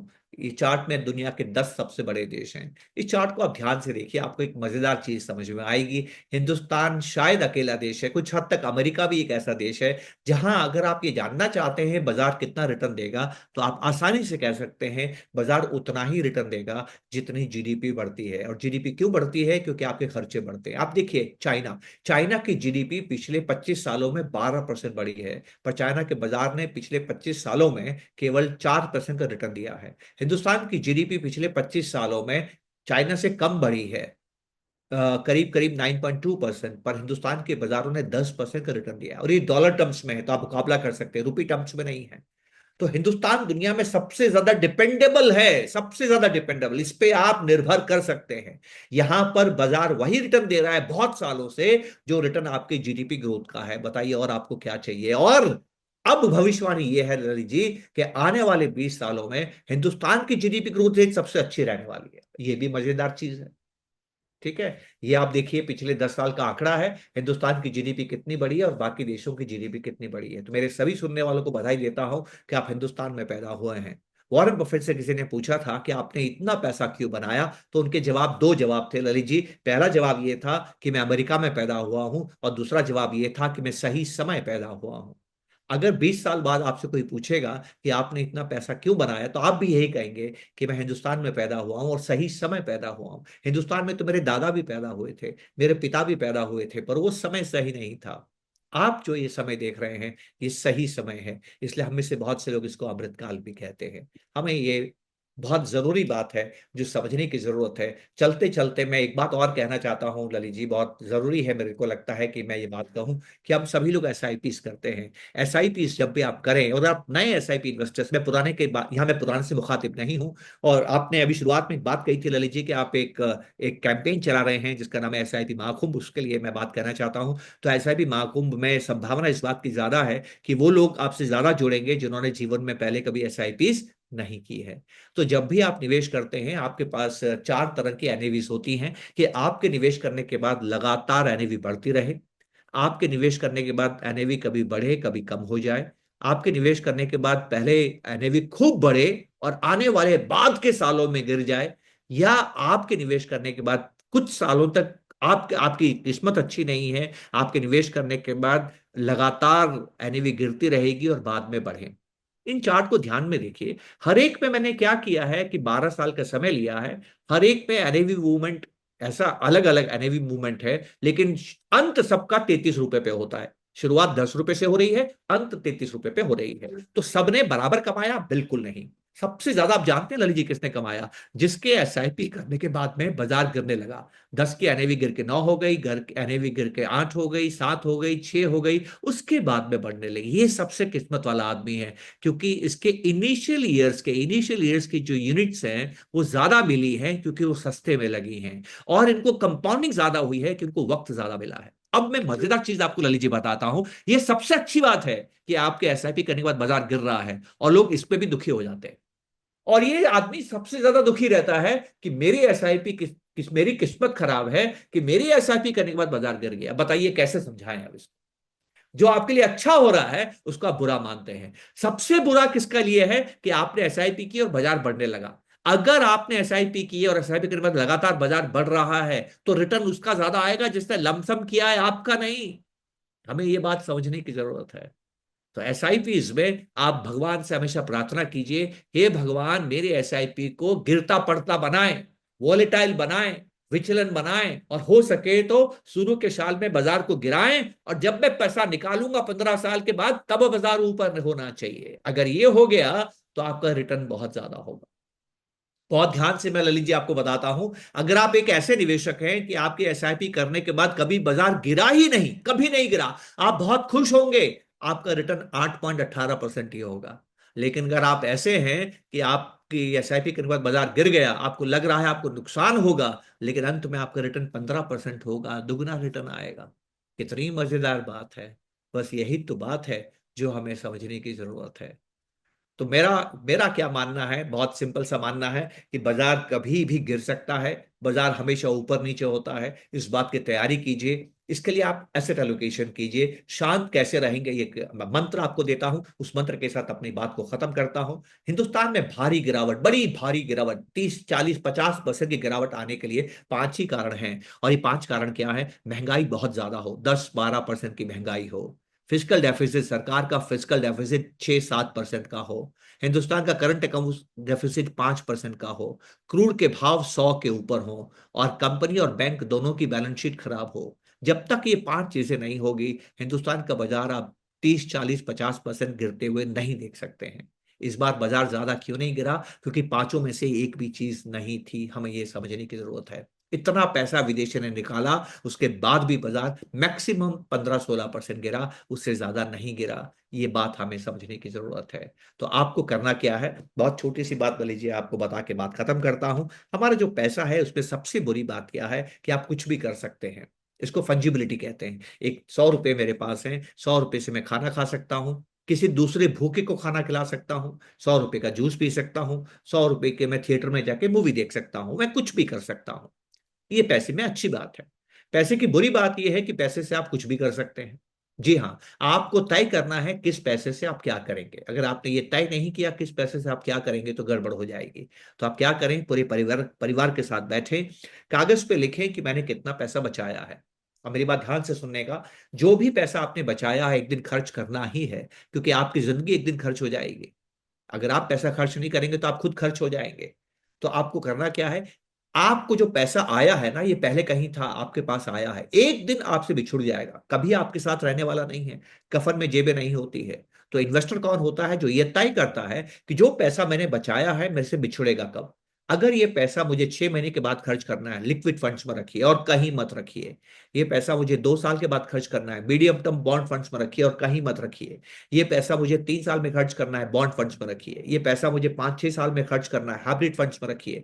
ये पैसा मुझे अभी खर्च नहीं करना है, 8 10 12 15 साल तक खर्च नहीं करना है। वो पैसा जो आप 8 10 12 साल तक खर्च नहीं करते हैं, यही धन निर्माण का बीज बनता है, यही पैसा बनाता है। कागज पे लिखिए, ये पैसा 10 12 साल तक जरूरत नहीं है, और इक्विटी म्यूचुअल फंड्स में डाल दीजिए। बाजार गिरने पर भी आपको नींद आएगी, क्योंकि कागज पे क्या लिखा हुआ है कि ये पैसा मुझे अभी नहीं चाहिए, और बाजार 6 महीने में वापस बढ़ जाएगा। अगर आपने ये काम किया तो आप शांत रहेंगे, और जो शांत रहता है वो यात्रा पूरी करता है। हमें ये मामूली सी बात करने की जरूरत है।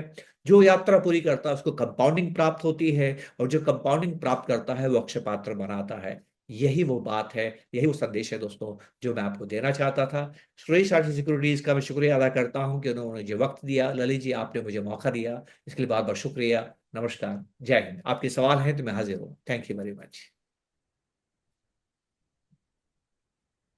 गोल्ड और सिल्वर पे किसी ने कुछ व्यू चैट बॉक्स में आया था।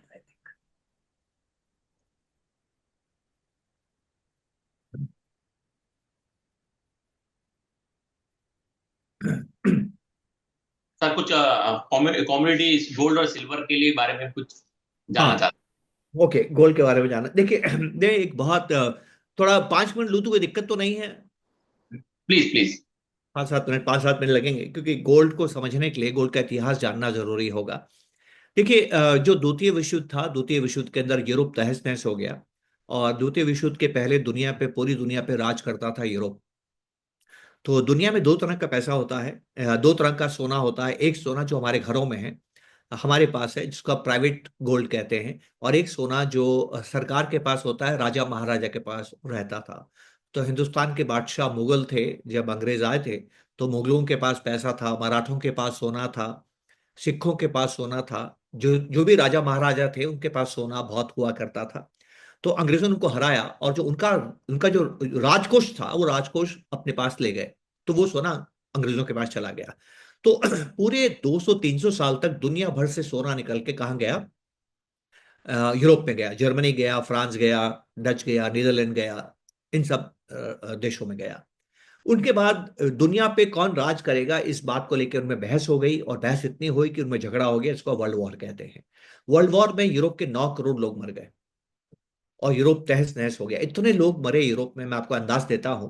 रशिया में 2 करोड़ सिपाही मरे, और ये सिपाही यंग होते हैं, मर्द होते हैं, औरतें तब फौज में काम नहीं करती थी। आज भी रूस में 1000 औरतों पे 700 मर्द हैं। इतना इतना जबरदस्त रेशियो उनके पास खराब है, क्योंकि सब जो लोग हैं, इतने लोग मर गए थे।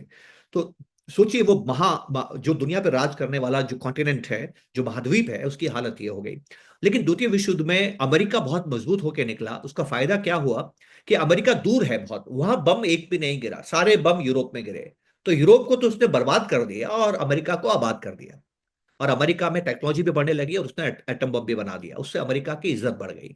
तो अमेरिका ने एक मीटिंग बुलाई 1944 में, युद्ध खत्म होने के बाद, जिसको ब्रेटन वुड्स समझौता कहते हैं। और ब्रेटन वुड्स में अमेरिका ने यूरोप को कहा कि आपको अब वापस नवनिर्माण करना है, खुद को वापस खड़ा करना है। इसके लिए आपको आपस में व्यापार करना होगा। आपस में व्यापार करने के लिए आपको लेन देन करना होगा, और लेन देन करने के लिए आपको किसी मुद्रा की जरूरत होगी, क्योंकि सोने में लेन देन करना बहुत मुश्किल है। तो मैं आपको एक ऑफर देता हूं, मैं ऑफर ये देता हूं कि आप मेरी मुद्रा डॉलर में व्यापार करें, डॉलर में लेन देन करें। तो सभी देशों ने बोला भाई डॉलर में हम लेन देन क्यों करें, डॉलर तो आपकी करेंसी है, हमारी करेंसी नहीं है। तो रूजवेल्ट थे राष्ट्रपति, उन्होंने एक वादा किया, एक आश्वासन दिया और वादा किया दुनिया से। क्या वादा किया कि दुनिया में जो भी डॉलर का इस्तेमाल करेगा, वो कभी भी आके डॉलर को सोने में परिवर्तित कर सकता है। इसको गोल्ड स्टैंडर्ड कहते हैं। आपने कभी न कभी जीवन में शब्द सुना होगा, गोल्ड स्टैंडर्ड। तो उन्होंने एक वादा किया कि दुनिया में जिसके पास भी डॉलर है, अगर वो अमेरिका को कहता है कि ये तुम्हारे डॉलर लो, मुझे सोना दो, तो तयशुदा कीमत पे, जो कीमत मैं आज तय कर रहा हूं, इसी कीमत पे डॉलर और गोल्ड आपस में कन्वर्टिबल होंगे। और वो भाव ललित जी उन्होंने तय किए, $35 प्रति ऑन्स। $35 प्रति ऑन्स, ऑन्स मतलब 31 ग्राम। अब मजेदार चीज आपको बताता हूं, 1971, यह है 1944 की बात, 1971 तक भी सोने के भाव $35 ही थे, फिक्स्ड। दुनिया में, हिंदुस्तान की बात नहीं कर रहा हूं, दुनिया में। ठीक है? क्यों? क्योंकि वहां की सरकार ने फिक्स रखा था। अब पूरी दुनिया में प्रगति होने लगी, तरक्की होने लगी, दुनिया में डॉलर में काम होने लगा, यूरोप वापस पांव पे खड़ा हो गया। और इस बीच जितने डॉलर उनको छापने हैं, दुनिया जितना डॉलर मांगती है उतना डॉलर अमेरिका देता है। पर अमेरिका डॉलर तभी छाप पाएगा जब उसके पास में सोना हो, क्योंकि उसको सोने में परिवर्तित भी तो करना है। तो वो डॉलर तभी छाप पाएगा जब उसके पास सोना हो। तो अमेरिका के बैंक ने सोना लेना शुरू किया, तो पूरा सोना जो यूरोप का था वो निकल के अमेरिका के पास चला गया। आज दुनिया में जितना सोना अमेरिकी सेंट्रल बैंक के पास में है, दुनिया के सारे सेंट्रल बैंक के पास मिला के भी उतना सोना नहीं है। पर सोना तो सोना है, खत्म हो जाता है। 1971 में हालत ये हो गई कि अमेरिकी सरकार का और सोना नहीं है। एक बार तो अमेरिका में इतनी बुरी हालत हो गई थी ललित जी, कि अमेरिका ने एक नियम बनाया कि कोई भी प्राइवेट अमेरिकी सोना नहीं रखेगा अपने पास, रख ही नहीं सकता। अगर अमेरिका में सोना है तो वो सरकार का है, सरकार को इतने सोने की जरूरत थी। 1971 में एक राष्ट्रपति थे रिचर्ड निक्सन, उन्होंने एक झटका दे दिया दुनिया को, अचानक झटका दिया, बिना डरे। पता नहीं इनको डर क्यों नहीं लगा। उन्होंने 15 अगस्त 1971 को एक घोषणा की, आज के बाद अमेरिका डॉलर को सोने में परिवर्तित नहीं करेगा। तो अगर आपके पास में डॉलर है तो कागज हो गया, उसके अगेंस्ट आपको सोना नहीं मिलेगा। लेकिन वो कागज नहीं रहा, दुनिया उसको तब भी इज्जत देती रही और उस पर व्यापार होता रहा। उसके बाद सोना फ्री हो गया और सोने के भाव दुनिया में तय होने लगे। पहले तो सोने के भाव फिक्स रहते थे, फिर सोने के भाव ऊपर नीचे होने लगे। इसके घटना के बाद ही, 2 साल के बाद ही, इजराइल की लड़ाई होती है। इजराइल और मिडल ईस्ट की लड़ाई होती है, जिसमें अमेरिका इजराइल की मदद करता है। इस बात से सऊदी अरब और तेल पैदा करने वाले देश नाराज हो जाते हैं और वो अमेरिका को तेल बेचना बंद कर देते हैं। इससे अमेरिका में त्राहिमाम त्राहिमाम हो जाता है। तेल के बिना वो जिंदगी संभव ही नहीं थी उस जमाने में, और बहुत महंगाई आती है। 1973 से 80 के बीच में अमेरिका की महंगाई 15% थी। आप यकीन नहीं करेंगे, 15% थी। राइट? ये वो दौर था ललित जी जब सोने ने 3 गुना रिटर्न दिया। और 1980 आते आते जो सोना 71 में $35 ऑन्स का मिलता था, ये $650 का हो गया। बताइए कितना भयंकर रिटर्न दिया। राइट? ये सोने ने रिटर्न दिया। अब अमेरिका ने थोड़ी मेहनत की और 1975 में एक फैसला किया, सऊदी अरब को मनाया, समझाया, जो भी आप कह सकते हैं, और सऊदी अरब से एक वादा किया कि अब आप जो तेल बेचते हैं इसका भाव आप डॉलर में तय करेंगे। इसको पेट्रो डॉलर बोलते हैं। और उसकी वजह से डॉलर की इज्जत और बढ़ गई, क्योंकि दुनिया में अब सोने की कीमत भी डॉलर में तय होती है और तेल की कीमत भी डॉलर में तय होती है। उसके बाद 1980 में अमेरिका में रोनाल्ड रेगन नाम के राष्ट्रपति आते हैं। वो बिल्कुल उल्टा सोचते हैं जो ट्रम्प सोचते हैं, और वो देखते हैं कि अमेरिका में महंगाई बहुत है, मुझे अमेरिका में महंगाई कम करनी है, और उसका एक ही तरीका है, उसका एक ही तरीका ये है कि मुझे हर देश से व्यापार करना चाहिए, जो देश मुझे सस्ता सामान दे सकता है मुझे वो सामान लेना चाहिए। इसको ग्लोबलाइजेशन कहते हैं। और वहां से अमेरिका ग्लोबलाइजेशन करता है और पूरी दुनिया से अमेरिका का व्यापार बढ़ता है। पूरी दुनिया में जबरदस्त तरक्की होती है ललित जी, आपको यकीन नहीं होगा। एक संस्था बनाई जाती है WTO, और WTO में सारे देश मिलकर फैसला करते हैं हम किसी व्यापारी को रोक टोक नहीं करेंगे, कोई भी व्यापारी आके हमारे यहाँ पे धंधा कर सकता है। दुनिया में एक भी ऐसा देश नहीं है जो ग्रो नहीं करता है। जब पूरी दुनिया ग्रो करती है तो सोने को कौन ध्यान देगा? सोने की तरफ कोई ध्यान देता ही नहीं है। अब सोने की तरफ कोई ध्यान क्यों नहीं देता है, आइए इस बात को समझते हैं। आपको एक बहुत मजेदार चीज आपको समझ में आएगी। 1980 में सोने के भाव थे $650 प्रति ऑन्स। ललित जी, 2005, 25 साल के बाद सोने के भाव थे $300। 25 साल सोने ने आपको रिटर्न नहीं दिया, आधा लॉस दिया 25 साल तक। क्यों? क्योंकि इन 25 सालों में अमेरिका का बाजार बहुत रिटर्न दे रहा था, दुनिया का हर बाजार आपको रिटर्न दे रहा था।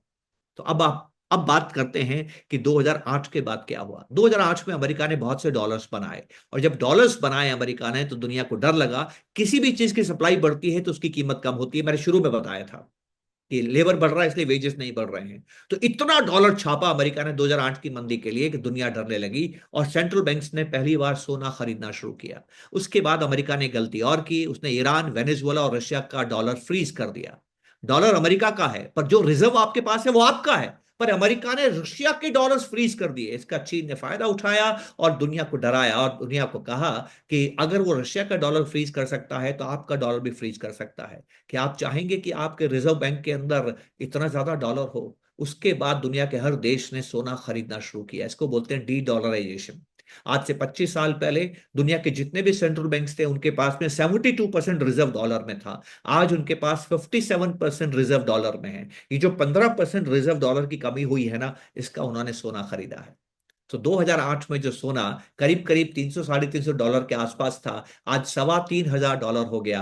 और पिछले 15 साल में सोने ने आपको करीब करीब 10 गुना रिटर्न दिया। क्यों 10 गुना रिटर्न दिया? आज के दो कारण हैं। पहला कारण यह है, दुनिया में अविश्वास बढ़ रहा है। पहले ग्लोबलाइजेशन हो रहा था, अब डी ग्लोबलाइजेशन हो रहा है। पहले डॉलराइजेशन की बात होती थी, अब डी डॉलराइजेशन की बात हो रही है। पहले रिजर्व बैंक डॉलर ज्यादा रखते थे, अब रिजर्व बैंक डॉलर कम कर रहे हैं और सोने को बढ़ा रहे हैं। तो सोने का भाव बढ़ने का कारण यह है कि दुनिया में अविश्वास बढ़ रहा था, तनाव बढ़ रहा था, और सबसे ज्यादा अमेरिका और चीन का तनाव टैरिफ की वजह से बढ़ा। ठीक है, अब जो ये फैसला आया है ललित जी, वो फैसला ये आया है कि अमेरिका और चीन वापस मिलकर काम करेंगे। ये पुनः दबाव आपको डॉलर में दिखाई देना शुरू होगा। अगर आप जानना चाहते हैं कि आगे सोना क्या होगा तो दो बातों पर नजर रखिए। दो बातें क्या है? पहला, सोने के भाव डॉलर में तय होते हैं, तो अगर डॉलर मजबूत होगा तो सोना मजबूत नहीं होगा।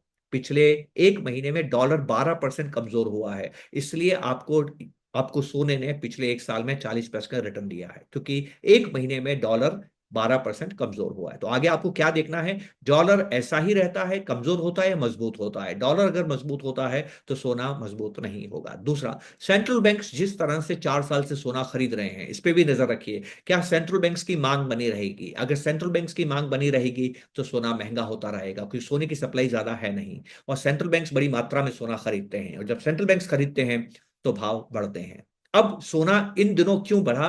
उसका कारण है दुनिया में तनाव, एक दूसरे पर अविश्वास और डीग्लोबलाइजेशन। ऐसा क्यों होता है ये समझते हैं। ऐसा इसलिए होता है कि आप जो धन है, धन को आप एसेट्स कहते हैं। तो आइए समझते हैं। ललित जी, बहुत सिंपल से क्वेश्चन है, ताकि लोगों को समझ में आए, तो हम टू वे बात करते हैं। आपके पास बैंक की एफडी है, तो आपके पास घर में मान लीजिए एफडी है, वो एफडी आपके लिए एसेट है कि लायबिलिटी है?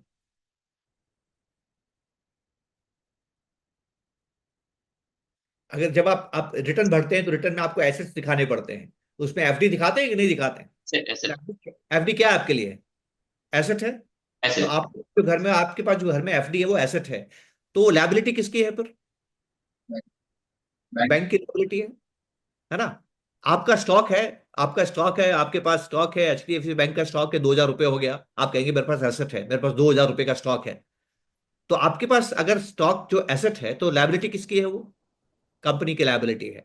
अगर कंपनी खराब करेगी तो ये 2,000 का स्टॉक 1,000 का हो जाएगा, और खराब करेगी तो 500 का हो जाएगा। कंपनी डूब गई तो शेयर भी डूब जाएगा।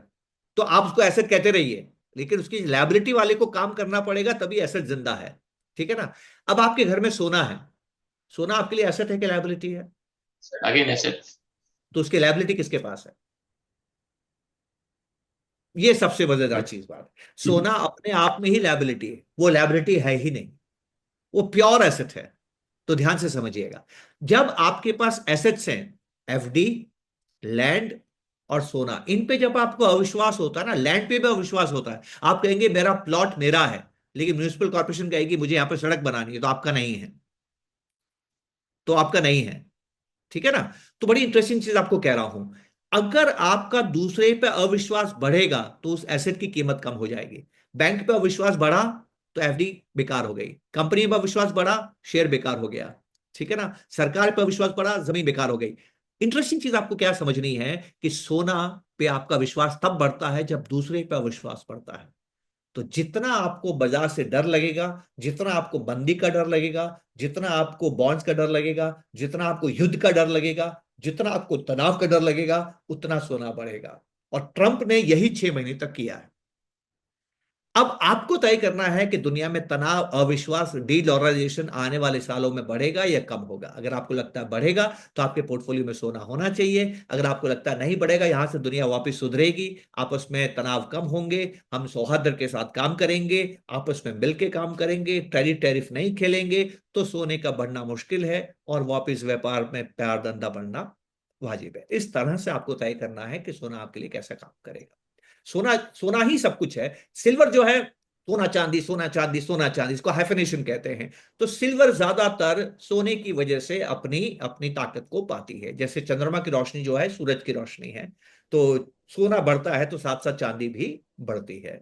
तो आप मोटा मोटा ही समझ सकते हैं, जैसा सोने के साथ होगा वैसा ही चांदी के साथ होगा। बिल्कुल, आप बहुत ही अच्छे और साफ शब्दों में इसको आपने बताया, थैंक्स अ लॉट। तो एक क्वेश्चन है सर, काफी जो है हमारे सैकड़ों की तादाद में हर राज्य से और हर सिटी से क्लाइंट जुड़े हैं, तो डायरेक्ट इक्विटी में भी इन्वेस्टमेंट करते हैं और म्यूचुअल फंड के थ्रू भी इक्विटी इन्वेस्टमेंट करते हैं, तो बेहतर क्या, मतलब direct stock versus mutual fund equity के बारे में कुछ जानना चाहते हैं। ओह सुपर, क्या बात है। अब जानना छोड़िए, मैं एक लॉन्ग टर्म इन्वेस्टर हूं। दीपक जी, जो भी एक सवाल पूछ रहे हैं ना, उनसे मैं एक बात कहता हूं, एक कागज लीजिएगा, होमवर्क कीजिएगा, थोड़ी मेहनत करनी पड़ेगी। मैंने अभी 6 महीने पहले ये मेहनत की थी। मैंने देखा कि 31 योजनाएं हैं म्यूचुअल फंड की, जिन्होंने 28 साल पूरे कर लिए, 28 साल। और इसमें से एक योजना ऐसी है जो करीब करीब 400 गुना हो चुकी है, 500 पहुंचने वाली है। एक स्कीम ऐसी है जो 350 गुना हो गई है। 12 स्कीमें ऐसी हैं जो 12 गुना, जो 250 गुना से ऊपर हो गई है। 8 स्कीमें ऐसी है जिन्होंने 150 गुना से 250 गुना पैसा किया है। केवल 2 स्कीमें ऐसी हैं जिन्होंने 20 गुना से 50 गुना पैसा किया है। एक भी स्कीम ऐसी नहीं है जिसने आपका पैसा पिछले 28 साल में 20 गुना से कम किया हो। यह है म्यूचुअल फंड।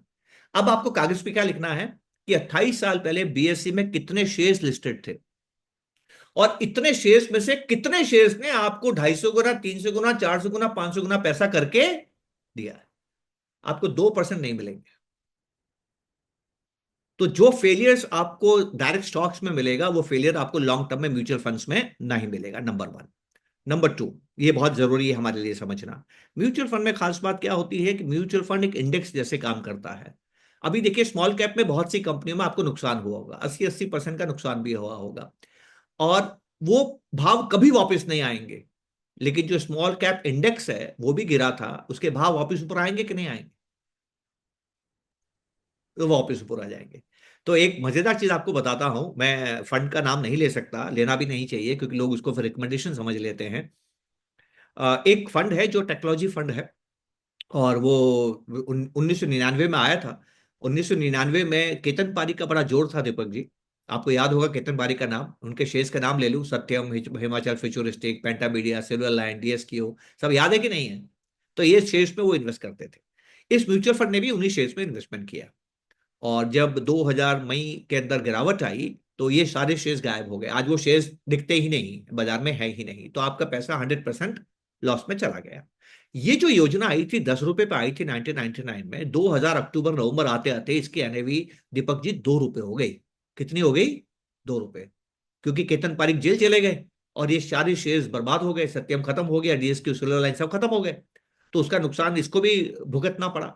लेकिन होता क्या है कि जब किसी को रक्त का कैंसर होता है तो डॉक्टर क्या करता है, दूषित रक्त को निकाल देता है और एक डोनर से रक्त लेता है, चढ़ा देता है और मरीज जिंदा रहता है। बस यही हुआ।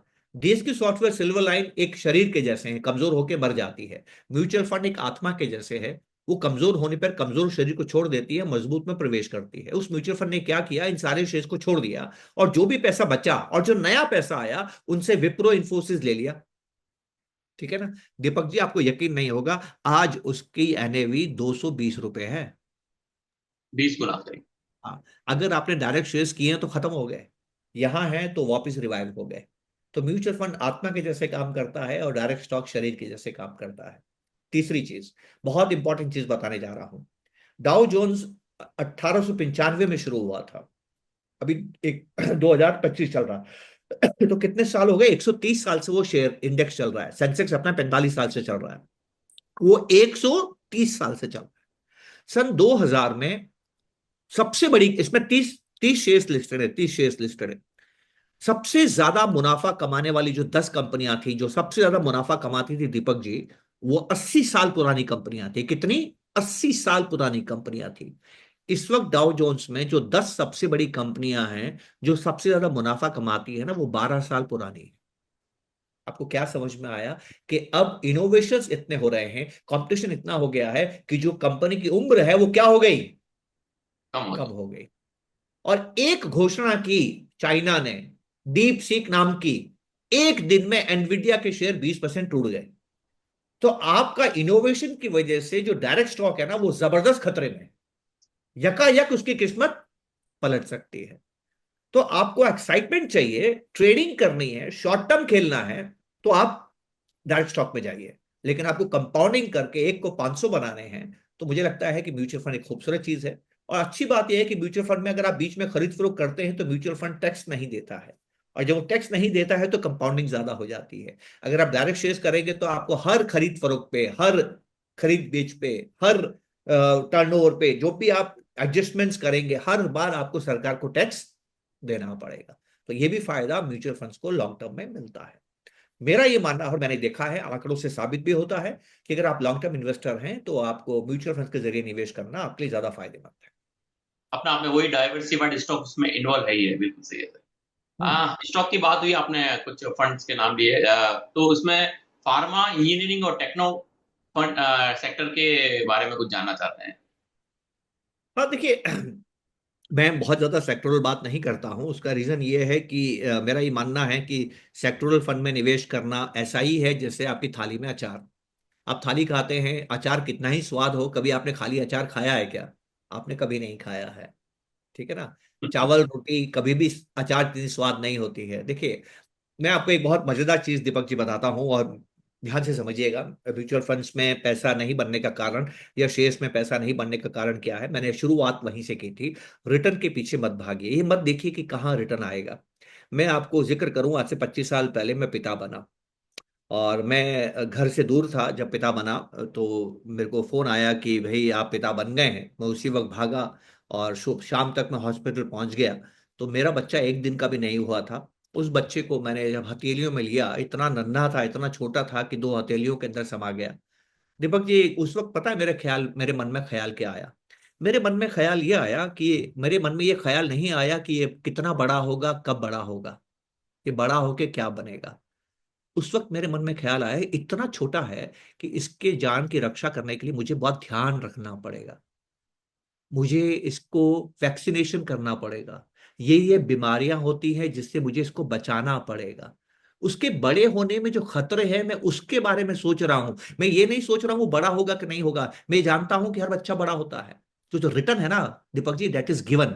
बड़ा होना दुनिया में गिवन है, रिटर्न आपको मिलेगा। हर इन्वेस्टमेंट में 2 चीजें होती है, रिटर्न और रिस्क। आपको रिटर्न मैनेज नहीं करना है, वो अपने आप होता है। मुझे ये मैनेज नहीं करना है कि बच्चा बड़ा हो रहा है कि नहीं बड़ा हो रहा है, वो हर दिन के बाद बड़ा होता है। बड़ा होने में रिस्क क्या आएंगे वो मैनेज करना है। तो you manage risk in investment, you don't manage return in investment.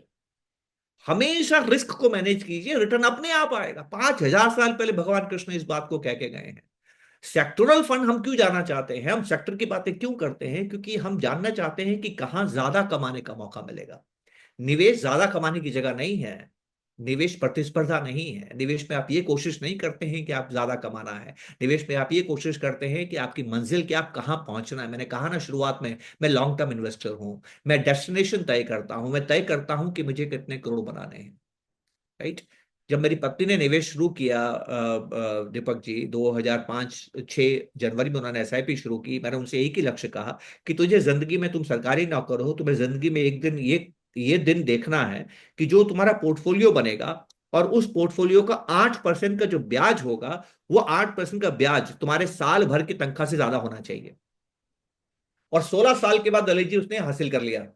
16 साल की एसआईपी के बाद में उसके पास वो कॉर्पस था कि उस कॉर्पस को अगर मैं बैंक में डाल के 8% का ब्याज निकालूं तो उस साल की, साल भर की मेहनत करके की हुई जो तनख्वाह है ना, उससे ज्यादा था। अक्षय पात्र। अब मैं आता हूं इस बात पे जो आपका सवाल था, इंजीनियरिंग, टेक्नोलॉजी और फार्मा। देखिए तीनों पे तकलीफ क्यों थी कि अमेरिका और वो सब तकलीफें बढ़ रही थी। आपने देखा होगा जैसे ही ट्रेड डील हुई, सभी कुछ हुआ, सबसे ज्यादा कौन भागा? सॉफ्टवेयर भागे, क्योंकि आप मान रहे थे कि भाई टेक्नोलॉजी शेयर जो है अच्छा नहीं करेंगे, क्योंकि टेक्नोलॉजी शेयर जो है वो एक्सपोर्ट करके पैसा कमाते हैं, फार्मा भी एक्सपोर्ट करके पैसा कमाते हैं, ठीक है। तो अब जो आप वापिस अगर दुनिया के अंदर सौहार्द बढ़ता है, ट्रम्प टैरिफ और ट्रेड का तनाव कम होता है, तो ये 2 या 3 सेक्टर्स ऐसे हैं जो आपके लिए अच्छा कर सकते हैं। और अब तो टेक्नोलॉजी दीपक जी ऐसी चीज है कि किसी भी व्यापार में बिना टेक्नोलॉजी के तो आप धंधा करने के बारे में सोच ही नहीं सकते, राइट। आपका अपना काम भी अगर आप देखें 100% टेक्नोलॉजी आज की तारीख में, उसके अलावा है क्या ये? है ना, आपका कम्युनिकेशन ही टेक्नोलॉजी है। तो ये 3 अच्छे क्षेत्र हैं, 3 अच्छे सेक्टर्स हैं जिनमें आप कर सकते हैं। फार्मा भी बहुत अच्छा है, क्योंकि फार्मा में 2 बहुत अच्छी बातें मुझे लगती है। पहली बात तो ये कि फार्मा अपने पिता की बात नहीं मानता है। क्या मतलब है? जब कभी भी आपको लगे कि बाजार अच्छा नहीं करेगा, फार्मा में होना चाहिए, क्योंकि फार्मा तब जरूर अच्छा करेगा। फार्मा वैसा करता ही नहीं है जैसे निफ्टी करता है, ठीक है ना, उसका रिश्ता निफ्टी से बहुत खराब है। तो इसीलिए हम इसको डिफेंसिव सेक्टर कहते हैं। लेकिन अब क्या है, जिंदगी में सभी लोग लंबी उम्र जीना चाहते हैं। मैंने आपसे कहा ना, हमारी उम्र बहुत लंबी होगी, और ये लंबी दवाइयों के सहारे होगी। हम सभी लोग दवाइयों के सहारे लंबे जीते हैं, बहुत कम लोग जिम जाते हैं, बहुत कम लोग मॉर्निंग वॉक पे जाते हैं। 98% तो लंबी उम्र दवाई की वजह से ही पाते हैं। तो आप इस वक्त एक भी आपको वृद्ध आदमी नहीं मिलेगा जिसके पास दवाइयों का पैकेट ना रहता हो, ठीक है ना। तो एक अच्छा सेक्टर है जिसमें आपको रहना चाहिए, और मेरा ये मानना है कि लंबे समय में आपको ये सेक्टर अच्छा धन का निर्माण कर सकता है।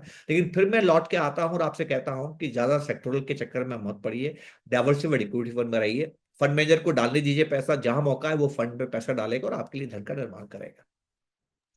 हाँ, थैंक यू सर, बिल्कुल सच सच कहा है आपने। और हमारे सुरेश राठी के लोगों में भी आप देख रहे होंगे, उसमें भी हमने यही लिखा है, wealth creator through systematic investment. तो वेल्थ क्रिएट तभी होगी, और इसका फॉर्मूला भी सिंपल है, स्टार्ट अर्ली और प्लस रेगुलर इन्वेस्टमेंट। तो यही वेल्थ क्रिएशन का फॉर्मूला रहेगा। एक क्वेश्चन सर आया है, जो अभी पिछले कुछ सालों में हम लोग देख रहे हैं, ईटीएफ का तो है, जिसको हम लोग पैसिव फंड्स भी बोलते हैं, उसके उससे कंपेयरिंग कर रहे हैं एक एक्टिव फंड से, तो विच इज बेस्ट? एक क्वेश्चन है सर। हाँ, देखिए ये बहुत सिंपल सी बात है। देखिए बाजार में पैसा 2 तरीके से बनता है दीपक जी, और 2 तरीके से कैसे पैसा बनता है। पहला पैसा बनता है बाजार में कि बाजार आगे बढ़ता है और सबका पैसा बनता है, इसको बोलते हैं एफिशिएंट मार्केट हाइपोथेसिस। एक पैसा बनता है, ध्यान से समझते हैं दीपक जी। मान लीजिए आप और मैं मिलकर धंधा करते हैं, 50 रुपए जेब से आप डालते हैं, 50 रुपए जेब से मैं डालता हूँ, दोनों मिलकर ईमानदारी से काम करते हैं, अक्लमंदी से काम करते हैं, और 5 साल में पैसे को दुगना कर लेते हैं, और 200 रुपए हो जाते हैं। 100 रुपए आप रख लेते हैं, 100 रुपए मैं रख लेता हूँ। एक तरीका ये होता है। दूसरा तरीका ये होता है कि आप और मैं दोनों धंधा करते हैं, और मैं कुछ ऐसी तिकड़मबाजी करता हूँ, मैं इतना होशियार हूँ, आप थोड़ा सा ध्यान से काम नहीं करते हैं, आप थोड़े लापरवाह हैं, और घटना कुछ ऐसी घटती है कि आपका 100 रुपया 6 महीने के अंदर ही निकल के मेरी जेब में आ जाता है। अब मेरे पास तो पैसा दुगना हो गया। तो मेरा पैसा दुगना क्यों हुआ? क्योंकि आपको नुकसान हुआ। तो आप मेरी बात ध्यान से सुनिएगा। क्या आपको ऐसे लोग मिलते हैं बाजार में जिनको नुकसान हो रहा है? मिलते हैं कि नहीं मिलते हैं? ठीक है ना। हिंदुस्तान, सेबी ने कहा है 2 साल पहले, एक रिपोर्ट आई है कि हिंदुस्तान में 91% इन्वेस्टर्स को जो बाजार में आते हैं अभी भी नुकसान हो रहा है। तो ये जो 91% लोगों को नुकसान हुआ है ना, ये अक्लमंद के जेब में एक पैसा गया है। क्योंकि नुकसान हुआ है मतलब उसकी जेब से निकल के पैसा कहीं गया है। इसको बोलते हैं इनएफिशिएंट मार्केट।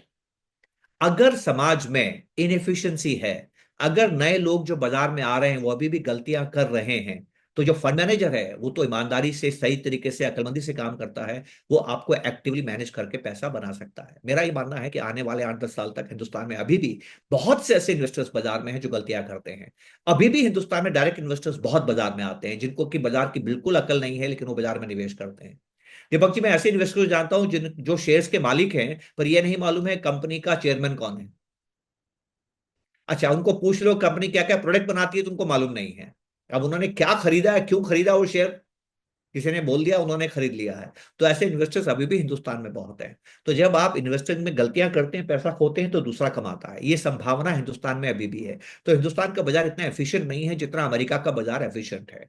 अमेरिका के फंड मैनेजर को हराना, बाजार को हराना बहुत मुश्किल है, पर हिंदुस्तान के फंड मैनेजर को लॉन्ग टर्म में बाजार को हराना आसान है। तो अभी भी मैं ये कहूंगा कि ईटीएफ में अगर आप निवेश करना चाहते हैं आप जरूर कीजिए, लेकिन अगर आप मेरे से पूछेंगे 5-8-10 साल के बाद कहां पर रिटर्न बेहतर बनने की संभावना है, तो मैं आपसे अभी भी कहूंगा कि एक्टिव फंड मैनेजमेंट में आपका पैसा बन सकता है। लेकिन अब मैं लेकिन बदला लगा रहा हूं, आप चाहे पैसिव फंड में इन्वेस्टमेंट कीजिए, आप चाहे एक्टिव इन्वेस्टमेंट फंड में कीजिए, आपके एडवाइजर में ना आपका पैसा नहीं बनेगा।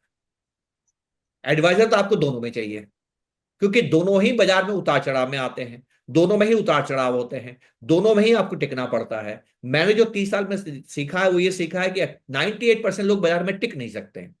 कभी न कभी वो डरते हैं, कभी न कभी परेशान होते हैं, कभी न कभी अपने फैसले को बदल देते हैं और वापस पलट जाते हैं। ये बाजार कैसे काम करता है दीपक जी, मैं आपको बताता हूं। ये बाजार काम करता है, आपका ईश्वर से रिश्ता क्या है। ईश्वर, अगर आप ईश्वर में आस्था रखते हैं तो उसको हम आस्था बोलते हैं, एविडेंस नहीं बोलते हैं। आप कभी ये नहीं कहते हैं कि मुझे ईश्वर दिखाओ तब ईश्वर को मानूंगा। ईश्वर कहता है कि मानो तब मैं दिखूंगा, इसको फेथ बोलते हैं। ठीक है ना। तो अगर आपको ये यकीन है कि आपके खर्चे बढ़ेंगे, आपके खर्चे बढ़ने से अगले की आमदनी बढ़ेगी, व्यापारी की आमदनी बढ़ेगी, और व्यापारी की आमदनी बढ़ने से बाजार बढ़ता है, अगर आपको इस बात पे फेथ है, तभी आप बाजार में रुक सकते हैं। मंदी में बाजार में लोग रुकते नहीं हैं। मैंने यही सीखा है 30 साल तक। तो आप चाहे पैसिव इन्वेस्टिंग करें चाहे एक्टिव इन्वेस्टिंग करें, उससे कोई फर्क नहीं पड़ता है। फर्क ये पड़ता है कि आपके पास एडवाइजर है या नहीं है। सही है सर, बिल्कुल। आज के सेशन ने सबको कर दिया है कि आप एक गोल फिक्स करके आज से ही एक्शन लेना शुरू कर दें, चाहे वो रिटायरमेंट का गोल हो, चाहे अपना मेडिकल इमरजेंसी हो, या कुछ और भी गोल हो। तो इन्वेस्टमेंट जारी रखना है और लॉन्ग टर्म इन्वेस्टर हमें बने रहना है। तो एसआईपी महाकुंभ जो हमारा कैंपेन है, आज ये तीसरा कैंपेन हम लोगों ने सबके लिए लेके आए हैं, और अच्छा इन्वेस्टमेंट हमें मिल रहे हैं। और आप आपके जैसे ही हमारे जो है अच्छे अच्छे वक्ता हमारे इस बीच आ रहे हैं। सेंसेक्स 1 लाख जो रहेगा उससे पहले भी हमारा एक सेशन होगा, ऐसा कुछ उम्मीद है। और हमने एक सेशन कुछ वीक पहले भी रखा, जिससे हमने हमने उनका टॉपिक ही रखा, निफ्टी 1 लाख। हम्म। तो बाजार जो है बिल्कुल ऊंचाइयों पे पहुंचेगा निरंतर, और एसआईपी के थ्रू जो है आप भी इन्वेस्टमेंट हर कोई कर सकता है। और जिन्होंने एसआईपी नहीं की वो शुरू करें। और टॉपअप जो आपने बताया कि समय समय पे हमें अपनी एसआईपी का टॉपअप का जो इम्पोर्टेंस बताया, जिससे हमारा जो वृद्धि है, जो अपने आर्थिक जो है समृद्धि हमारी जो बढ़ेगी, वो बहुत ही गजब गजब आपने सर जो इसके अंदर जो चैट बॉक्स में जो भी आ रहे हैं, तो जो लॉजिक जो आपने बता रहे हैं वो बिल्कुल सटीक है, और सभी इससे लाभान्वित हुए हैं। और Lalit ji, over to you please. Deepak ji, 1 minute दीजिए मेरे को, एक प्लीज प्लीज बात, सर, एक संदेश देना चाहता हूँ। क्योंकि मैं कभी कभी फिगर्स की बात नहीं करता हूँ, जो आपने कहा ना निफ्टी 1 लाख, मैं फिगर्स की बात नहीं करता हूँ क्योंकि लोग मुझे पागल बोलेंगे, बोलेंगे ये आदमी क्या आंकड़े बता रहा है। लेकिन हाँ, मैं इतिहास इतिहास की बात बताता हूँ। मुझे याद है, मुझे मुझे पिताजी ने कभी एक चांदी का, नहीं, सोने का पुराना सिक्का दिखाया जिसको मोहर बोलते हैं, है ना। करेक्ट। तो वो करीब 10 ग्राम 12 ग्राम जो भी होता है, मुझे नहीं मालूम उसका एग्जैक्ट वेट कितना है, तो वो मुझे दिखाया। और मैंने पापा से पूछा, पापा ये आपने कब खरीदा, कहाँ से ली, कहाँ से आपको मिला, कब आपने खरीदा। तो उन्होंने 1973 में उसको 220 रुपये में खरीदा। ठीक है ना, 220 रुपये में। दीपक जी, एक बात बताइए, अगर 1973 में मेरे पिता को कोई ये बोलता कि जो आपने चीज खरीदी है ये 2025 में 1 लाख रुपए की होगी, तो उसको पागल बोलते कि नहीं बोलते, बराबर। कि यकीन करते कि हाँ ये 1 लाख की हो जाएगी 200 की चीज, बताइए ललित जी। मुश्किल था, यकीन मतलब करते कि उसका पागल अनुमान बोलते लगाना मुश्किल था। हैं, पागल ही बोलते हैं ना। हाँ। बिल्कुल। है, उस जमाने में तो लाख लखपति तो महाराजा होता था और कोई होता ही नहीं था समाज में, है ना, कौन होता था लखपति, ठीक है ना। तो कुछ कुछ आंकड़े ऐसे होते, तो एक आंकड़ा मैं आपको देने जा रहा हूं। अगर आपके घर में आपका बच्चा आपके साथ रहता है, 60 70 80 हजार रुपए कमाता है, 60 70 80 हजार रुपए आम कमाना है, बहुत से बच्चे कमाते हैं, उसको एक बात कहिए कि 30 हजार 32 हजार के एसआईपी शुरू करें, सिर्फ 32 हजार के एसआईपी शुरू करें, 10% से स्टेपअप करें। जब वो रिटायर होगा 58 साल में, 60 साल में, हिंदुस्तान की जीडीपी 12% से बढ़ रही है। तो मैं ज्यादा रिटर्न की बात नहीं कर रहा हूं, उतने ही रिटर्न की बात कर रहा हूं जितनी हिंदुस्तान की जीडीपी बढ़ती है, 12% से बढ़ती है। दीपक जी 58 साल 60 साल की उम्र में उसके खाते में 100 करोड़ होंगे, बिल्कुल 100 करोड़। हर 25 साल के बच्चे का हक है कि वो जिंदगी में 100 करोड़ बना सकता है। शर्त यह है कि उसको स्टेप अप करना होगा। दूसरी शर्त यह है कि इस निवेश को बीच में रोकना नहीं है। बिल्कुल। आपने हिंदुस्तान जो हमारे यहाँ दो क्वेश्चन थे उसी के जवाब दिए हैं। एक की उम्र है 22 वर्ष। Sir, what will you advise a 22 years age old guy about investment, जिसका जवाब आपने अभी हाल ही में दिया। और एक और 19 वर्षीय अपना बच्चा है, उसके हिसाब से वो इन्वेस्टमेंट शुरू करना।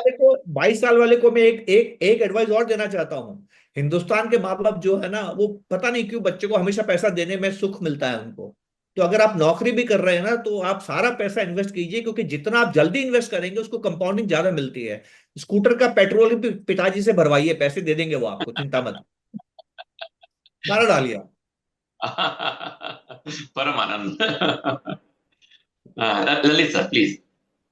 तो शर्मा जी सर, अभी एक हॉल होता है उसमें स्टैंडिंग ओवेशन का एक ऑप्शन होता है, यहाँ जूम में अनफॉर्चुनेटली वो हमारे पास नहीं है। पर आपने इतनी सारी बातें इतने सरल शब्दों में और इतनी प्रमुखता से, इतनी गहराई से हमारे जहन में डाल दी है कि मैं इसका कोई इसका मैं प्रत्युत्तर में उत्तर दे ही नहीं सक पा रहा हूँ। सारी बातों को आपने, हमारा एक प्रश्न और उसकी पूरी स्टोरी, जैसे हमने गोल्ड पे एक प्रश्न पूछा, उसने आगे से पीछे तक अपने पूरा इक्वेशन अपने हमारे सारे दर्शकों को बता दिया। इतना मजा आया कि कुछ मतलब सीमा के बाहर है। So thank you. मेरे थैंक यू नोट पे मैंने कुछ कमेंट्स में से ही ले लिया है नोट, क्योंकि सबने अपने भाव व्यक्त किए हैं, मुझे भी उन्हीं से सरलता महसूस हो रही है। Very interesting and intellectual talk, thank you such a sir. lucid and insightful perspective. Wow, new logic learnt about gold, and wow, great जो भी रिसेंटली आया।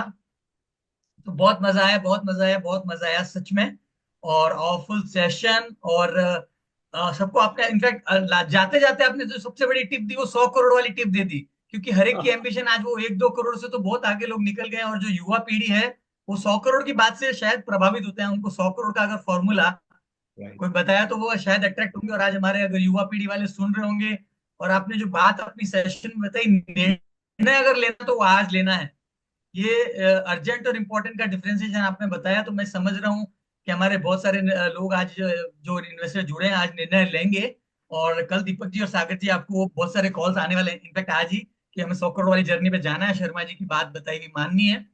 तो पूरे सेशन का मुझे हमेशा एक समरी बनाने के लिए एक प्रेरणा मिलती है कि मैं एसआईपी के फॉर्म में उसकी समरी बनाऊं।